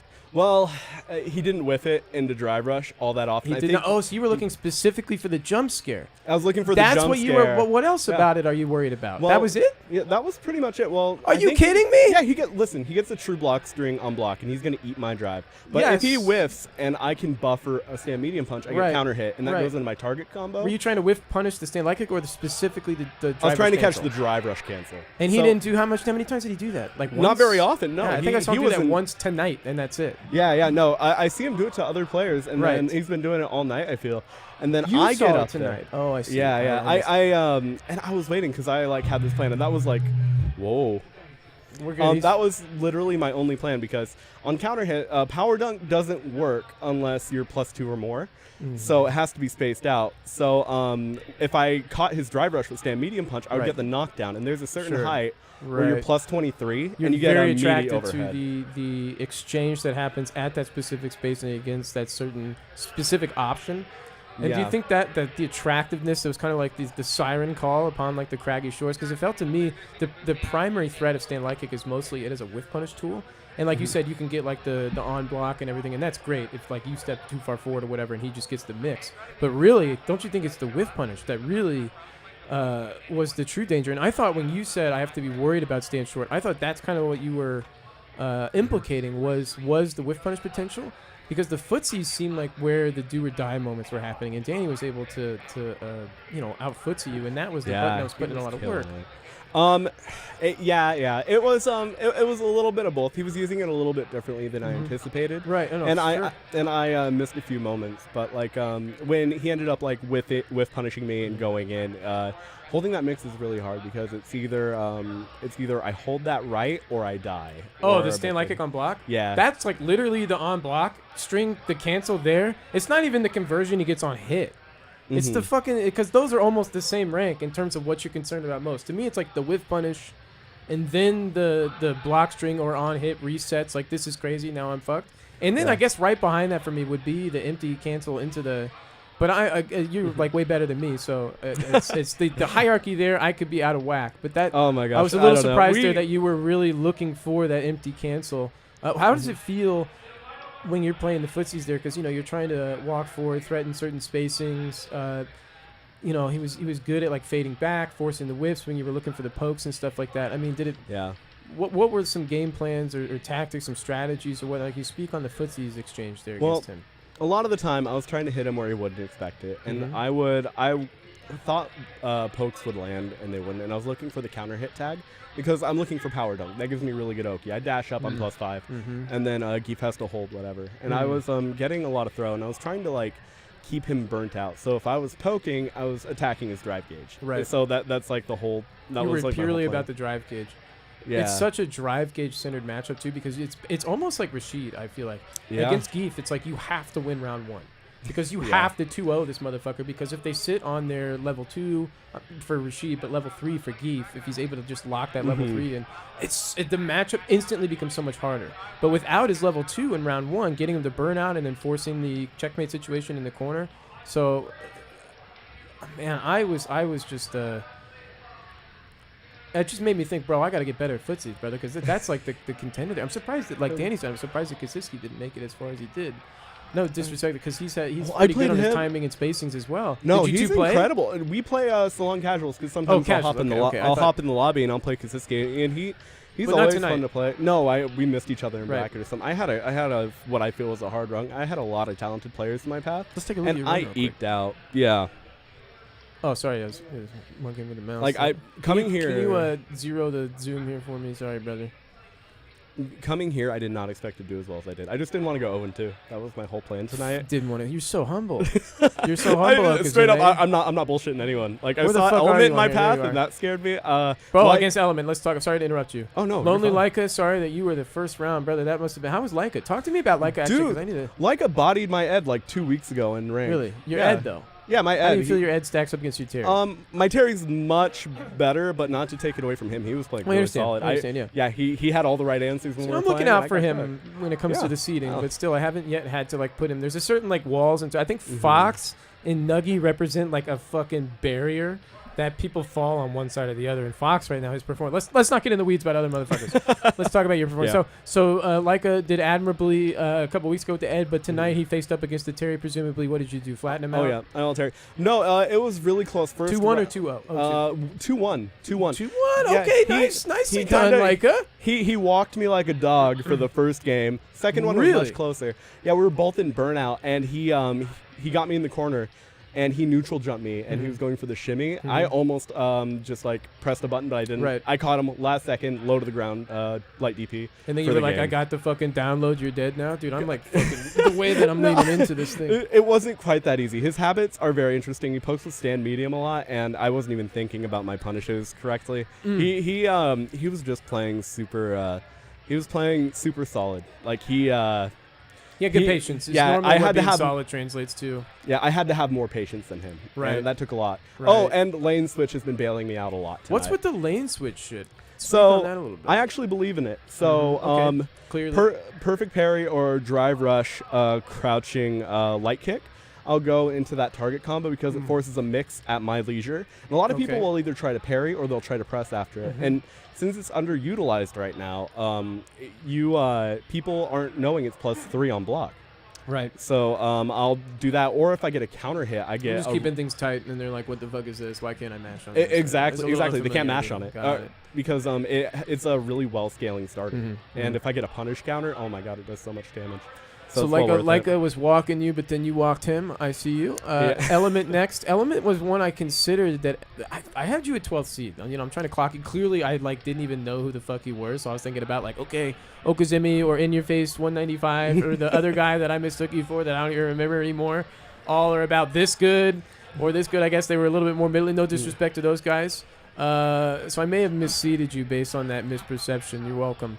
Yeah. Element, though, for a round 2 tough. How was that matchup? Is Bison? I think we may have caught that on stream, too, which has been a slog here. So Did we? Oh, man. Probably. The last game, the last hit, I think I was up around in Burnout. He missed a level 3. I think he might have just, I was too high up. Definitely. Did we see that? Maybe not. That's heartbreaking, though. The little It was- execution errors in the final clutch. Yeah, well, That's I was hard. up around still. So what ended up being the winner was he DI'd me, and I traded with light DP and killed him out of his DI. That sucks. So, yeah, no, that was pure luck. I was just mashing because I'm like, if I get a trade, if you get I can anything. win. Yeah, I know. Yeah, it's a it's 5-frame startup's nice. It's 5 frames for Terry, right? Yeah, For it's his 5 life It's DP. basically like a weird Ken DP. That's yeah. excellent. We love that. Huge Elbow up. ass. Winner's side, huge ass. Oh He's got my a God, really I love that annoying guy. fucking flow chart. We all love huge ass here. But his fucking the raw drive rush, the EX dive kick. I'm getting freed up by this shit, and it's pissing me off. How did you do? You know what's funny? Huge Ass and I, we play online quite a bit. He's basically like my training buddy. He's really good, really talented, and he picks up like a bunch of stuff super quick. We were telling each other, we're like, okay, whoever gets eliminated, the other person has to win the whole tournament. And Really? I fucked up. I'm You sorry. fucked up big yeah, time, only getting second. we're not friends anymore, and it's my bad. Dude, you were so humble moments ago, but now you're like, everybody's dead to me. I didn't live up to the. All No, right, I'm so dead how to did it- how did him. it? I'm dead to him.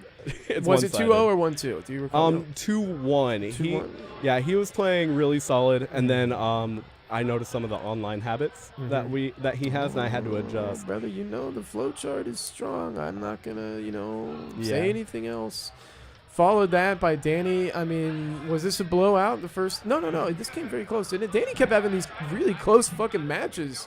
He came close to getting put into losers by Akaryu. Did you see that? I was actually watching that a Holy little bit. fuck, Dude, dude. they were bringing it. The Salon wasn't Yeah, fucking what the around hell? tonight, man. Dude, I'm saying Yeah. this bracket, there's a couple people that you can give a little noogie to in round 1 if you're lucky, but then round 2, it's like, what is this fucking round 2? And then Bunch of losers round fucking 3. serial What killers. the fuck is this? Yeah, it's Oh, Yeah. we can look at that. Let's look at it right now. Let me look at the losers round 3, just randomly. What's losers round 3? You might run into Element, Bowie, Smackle. That's actually my real Dark Side life and K-pop. friend, Come on, man. What the fuck is this?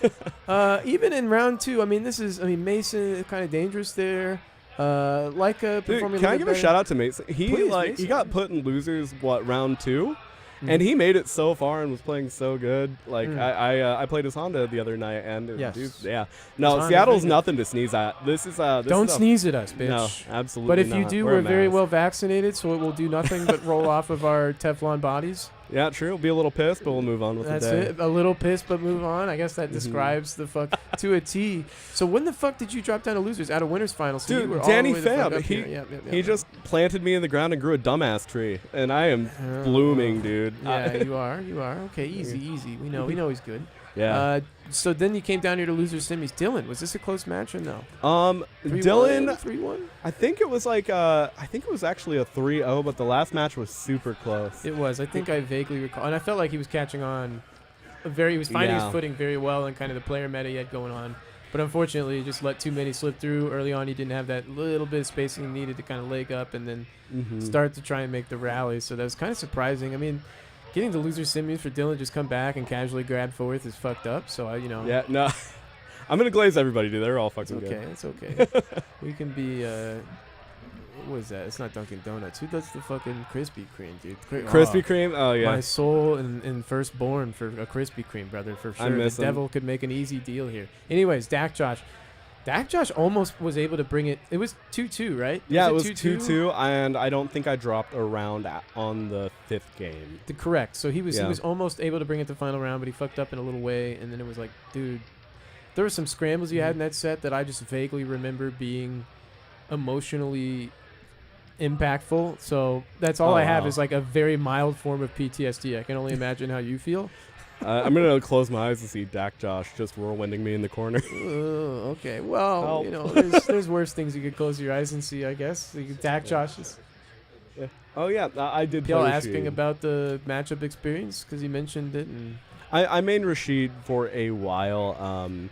He was one of my favorite characters. He's my baby. Oh, I see. I go and visit him every once in a while. Right. So I think I had a Visit little him. bit of an edge with some of his stuff. Dak Josh was playing him a little differently, and I wasn't prepared for some of the stuff he was throwing at me. How was he different? Tell us about that.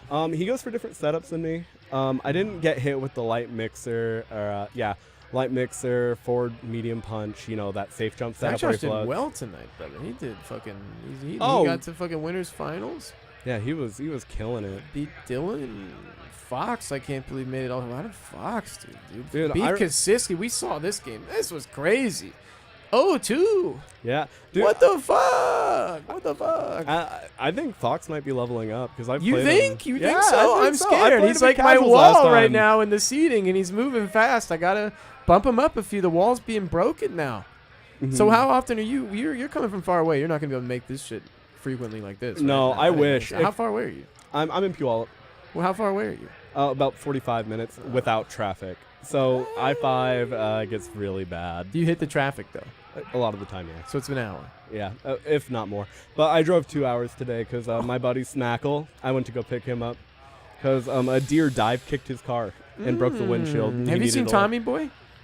Yes. I How have old are seen you? him. I just turned 30 in January. Well done, crossing the threshold. Don't worry, 31 is where it sinks in. 30, you might as well still be 29. Okay, that makes me feel a lot What?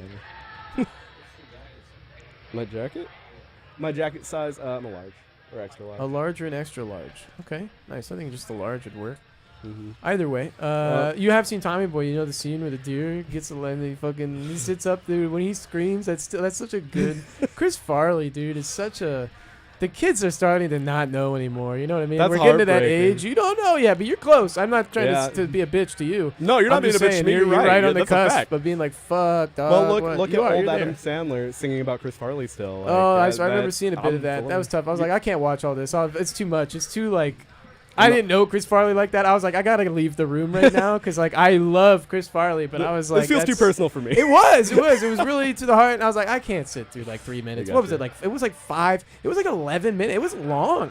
Yeah. I'm kind of a fake fan, actually. Yeah, to be No, honest. I don't like, follow so that closely genuine. either. I remember seeing it because I doom scroll on TikTok and I just saw it Yeah. and I was like, well, fuck, now my night's Oh, on TikTok, well, they must have summed that shit up. I'd love to see the fucking short version. Yeah, for real. I got hit with the it was fucking nice. full feature length. I was like, I gotta get out of here. It's fucking heavy as fuck. He was going in on like the whole legacy, rhyming and shit. I was like, damn, okay. That was wild. But it was cool. Chris Farley, really, truly, one of the goats. Oh, absolutely. Oh man, but that scene with the deer, that's what we were talking about, brother. Where they pick it up. What did they do? They hit the deer. That's right. They pick it up. Why did they put it in the car though? I don't even remember. I Why think did they put needed it to carry in the car? Chris Farley's We doing can't whatever the just fuck he leave wanted him in that here, movie. right? That's what it was. They're standing there like, we can't just leave him here. And then it wakes up. Can we, Peel, could we pull that scene up? No, I'm kidding. He says, no, fuck no, dude, sure. fuck you. Yeah, All right. fair enough. Yeah. Why? What was the allegory or whatever the metaphor for the fucking deer kicking? What were we talking about? Why did Oh we get no, there? I was just saying I drove 2 hours because Smackle's car got Yes. dive kicked by a deer, and Yes. yeah, he had a full meter, and that was a super. We need a and- GIF of that deer. I'm sorry. That's it's like seared into my brain. It's so like so fucking funny when it sits up and screams with them. Oh my god. Oh my god. Oh dude. my Anyways. God. All right. But- So you eventually went on grand finals. Tough L there. I think you could have brought that back to the reset. I felt like I could have. I just got done playing 3 games in a row, learning 3 different habits, and like trying like learning 3 different habits. What do you mean? Oh, for big between players. Yeah. each player, and I had a character change on me, which was Dylan R. He went Dude, Marissa. that's what it That was. Do you sick. think if he stuck with Marissa, if he made the change sooner, he could have won that? I think he was looking. I think- good with it, but I think it was possible, but then in my mind, throws get more powerful. He can't armor, he can't level 1, he can't parry. right. So Right. my strike throw loops are basically buffed Sure. in my favor at Sure. that point. Mm. So What do you think I'm of not throw sure. loops? Let me interrupt you rudely. I think I played the City of the Wolves beta. Okay. Super good, and I like the way they did it. Are Was you a they made KOF you, guy? No. City of the Wolves is my favorite. Dude, look, put Terry in a game. I'm trying it out. I love Terry. And they made on Wake Up, you're invulnerable to throws. Why do you love nice. Terry if you're not a K? What do you're not like? You don't love him enough to play his game, bro. What are you talking about? You love Terry, so what's this do? What's the scoop there? I don't know, Buster Wolf. What else do I need to say? You love Terry. I love like Terry. You fell in love with him in 6. You're a recent no, fan okay, or what? So KOF very casually. Okay, let's do this. I played in the arcade. KOF 13. There was a cab there. Tried out Terry. Where was the arcade? I think it was GameWorks Seattle. Really? Actually. Yeah, like years ago. Like I was like. How was the 7 cab? years Was old. it a nice cab? I think so. Or was it kind of like a shitty little? Or was it nice? It was nice. The That's joystick crazy. didn't feel KOF bad. 13 on a cab is weird. Yeah, I might be wrong. It was a KOF game for sure. It could have been like 2000s or something. Either way, beautiful pixel art. Terry had Buster Wolf. I thought that shit was sick. So you played it casually. You were like, Terry's sick. But Yeah. otherwise, you did not seek out Terry. And then when they put him in 6, you were like, I love this guy. Yeah, essentially. Tight. Yeah. Oh, you got the thing. Not yet. Okay, he's working on it. Anyways, so what do you think of? I feel like he's been translated very honestly. No, who cares about that? What do you think about throw loops, bro? Throw loops. I like what City of the Wolves did. Made you invulnerable to throws on Wake Up. I think throw loops are a little too That's powerful. the anime thing. That's the anime route, is to just let people mash out of your throw on Wake Up. Maybe, but I think that buffs like meaties in a weird way, but also creates a mind game with parry. Because I think if you parry on Wake Up, you should be throw loopable. Yeah. So like just normal Wake Up, make Just mashing. What are the other implications outside of the throw loop situation where you can mash on a throw easily? That's the thing, because you're always tick throwing off of a minus situation anyway, so you can already do that. So That's that's kind true. of Well, in the game. Well, I mean, but tick throwing is a little different because if your opponent's going for a tick throw and you jab, you're out. You get a counter hit. The tick throw, you mean? Yeah. So Oh, if you mean the guy that's doing the tick throw? If you change it up and do the jab instead, as the Yeah. attacker? So like Go ahead. like if you tick throw, like let's say I'm gonna jab you and throw you again. Yes. If you try to throw me and I throw my 4-frame, I get a counter hit, and then I can combo my way out of the corner. I, as the defender, try and throw you. No, if you're the attacker. So let's say I'm attack. defending myself. You throw me once, and then you go for a tick throw. You jab me on my Wake Up. I block it. You go for that throw, but I throw my 4-frame immediately after your jab. I get a counter hit, and I can combo you and get out of the corner. Or I can tick throw you back. Mm-hmm. So I wish I had the game up so I could show. No, we're talking about, I feel like, two different things. I'm Maybe just kind we of are. But what I'm trying to say is that you're saying there should be some throw and ball and Wake Up. I can kind of Yeah. agree with that in a certain way, even though I don't necessarily like it. Oh, sorry. PL fucking quit touching the mic. All right, man. But we already kind of have, because a lot of tick throws are coming in off of negative frames. That's where we fucking got lost. Because that's what I'm Yeah. saying, is that when you're in the pressure string, you're going for a tick throw, somebody can mash on that. Yeah. Okay. That's what yeah. I'm saying. True. So true, it's true. already Yeah, kind of you're like right. in the game, the fact that mashing is an answer to throw, it wouldn't be too much of a stretch to just say, okay, you can mash out of a fucking throw with a 4-frame. Maybe you can grab a 5-frame or whatever. Yeah. But it wouldn't be too much of a stretch given how they're already presented in the pressure situation. Yeah. That's what your suggestion was with the way the City of Wolves does it as well. Yeah. And I really like that because it kind of creates a mind game. But City of the Wolves, like I'm going to shill for the game a little bit, has a lot of really cool defensive options. I just defend, just defend. Like if you know they're going to DP and you jump in on them to bait the DP, you just defend in the air. Otherwise, there's no air God, block. I hate that shit, dude. I love that shit. I That's an hate execution barrier, and I love that. But okay. All right, let's talk about this thing. Yeah. The Salon Spring Series. The Salon. Well, how do you? Excuse me, PL, please, at the top. The Salon Seattle presents the Street Fighter 6 tournament. The Salon Series Spring is $4,000 on the line. Top 8 payout. We talked about this. No venue fee, no entry fee. Top 16 is the big important part. All first to 3, and these are some nice setups here. 240 hertz OLED monitors on PC. Doors open 2 p.m. Bracket starts 4 p.m. There's a 2-hour gap to try and get some casuals in, warm up. Probably going to be all one big bracket. The date, May 31st. Last Saturday, last day of May 31st. It is a Saturday in downtown Seattle, 1923 First Avenue. Come through, brother. I mean, this is going to be a big bracket. We usually get between 60 to 80 people in this bracket. Sometimes we might be able to peak over 100, potentially. Depends on who comes through. And we're trying to bat and get some get more attention in terms of you're talking about the local scene leveling up. So the ultimate goal of that is to start attracting notice from other scenes that are like, I want to travel there, challenge those guys, test the chops. I want to bully them, create some rivalries. I feel like we're right on the cusp of that. Yeah, I completely agree. I think like the clips that the Salon keeps putting out is really good publicity. I like the way you guys do social media. I try to share it when I can, whenever I see it. Appreciate So, that. Appreciate yeah, that, brother. It's a struggle. Of course, yeah. I mean, it's hard like anything, but if any scene deserves it, I cannot think of another scene who has a free venue fee and pays out every single week with a bunch of talented players with a great community. Like I've and talked great setups too. Yeah, and great setups. Like playing on Fantastic PC. location. I don't think I would have hit half the shit I did tonight on PS5. Man, that monitor, blows my mind. Anyways, man, well done. Second place. Appreciate it, bro. I'm impressed. Thank you. Next time we see you, what's the goal here? When are you going to be here next time? I'm No pressure. No pressure. If you don't make it, it's all right. Next opportunity I get.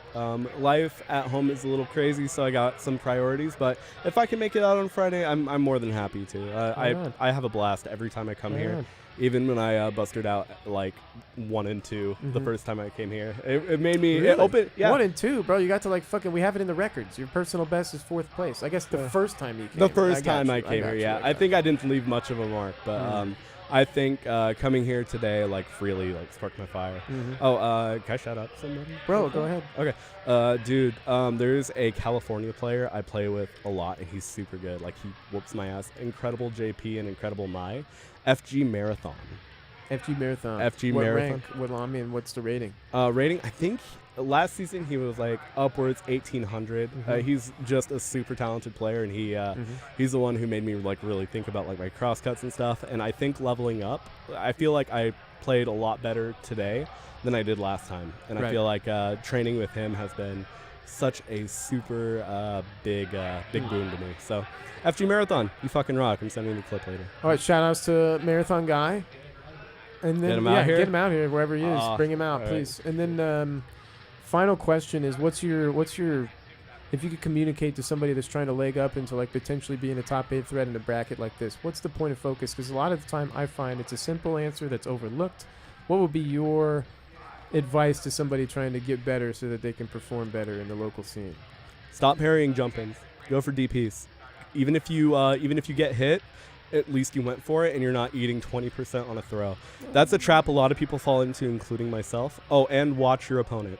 Don't pay too much attention to your character. Wait till dude, they that's turn what I range. wanted. I was like, Watch dude, your don't opponent. parry. I was like, that's kind of weak. Don't bro. parry What the jump-ins. heck? Don't parry jump-ins. Whatever. And But also, I like to watch wa- your opponent. That's the wisdom I'm looking for here. Yeah, That real yeah. shit. The other one. Watch your whatever. opponent and react to them. And Yes. you know what? Fuck anybody who says you're playing lane. You sometimes you Oh, gotta you wait. put gotta the sand wait. in their eyes and shit. You fuck them up. You hit them. Listen, if I just ran at Danny, I lose much harder tonight. Right. Yep, and I had to watch him the entire time, and that's the only reason I got as far as I You did. got to pay attention. You gotta pay attention. That's right. That's what a lot of people are only playing their game. They don't pay attention to their opponent, play their game. That's where the adaptations. All right. Where are we going, PL? Where are you sending this? Nephew. All right. We'll see if we get a little shout out from Nephew. Enjoy the stream. Thanks for tuning in. May 31st. Don't forget. Sign up online. Challenge.com/Salon Quarterly 4. Hi, nephew. See ya. Appreciate the interview, you guys.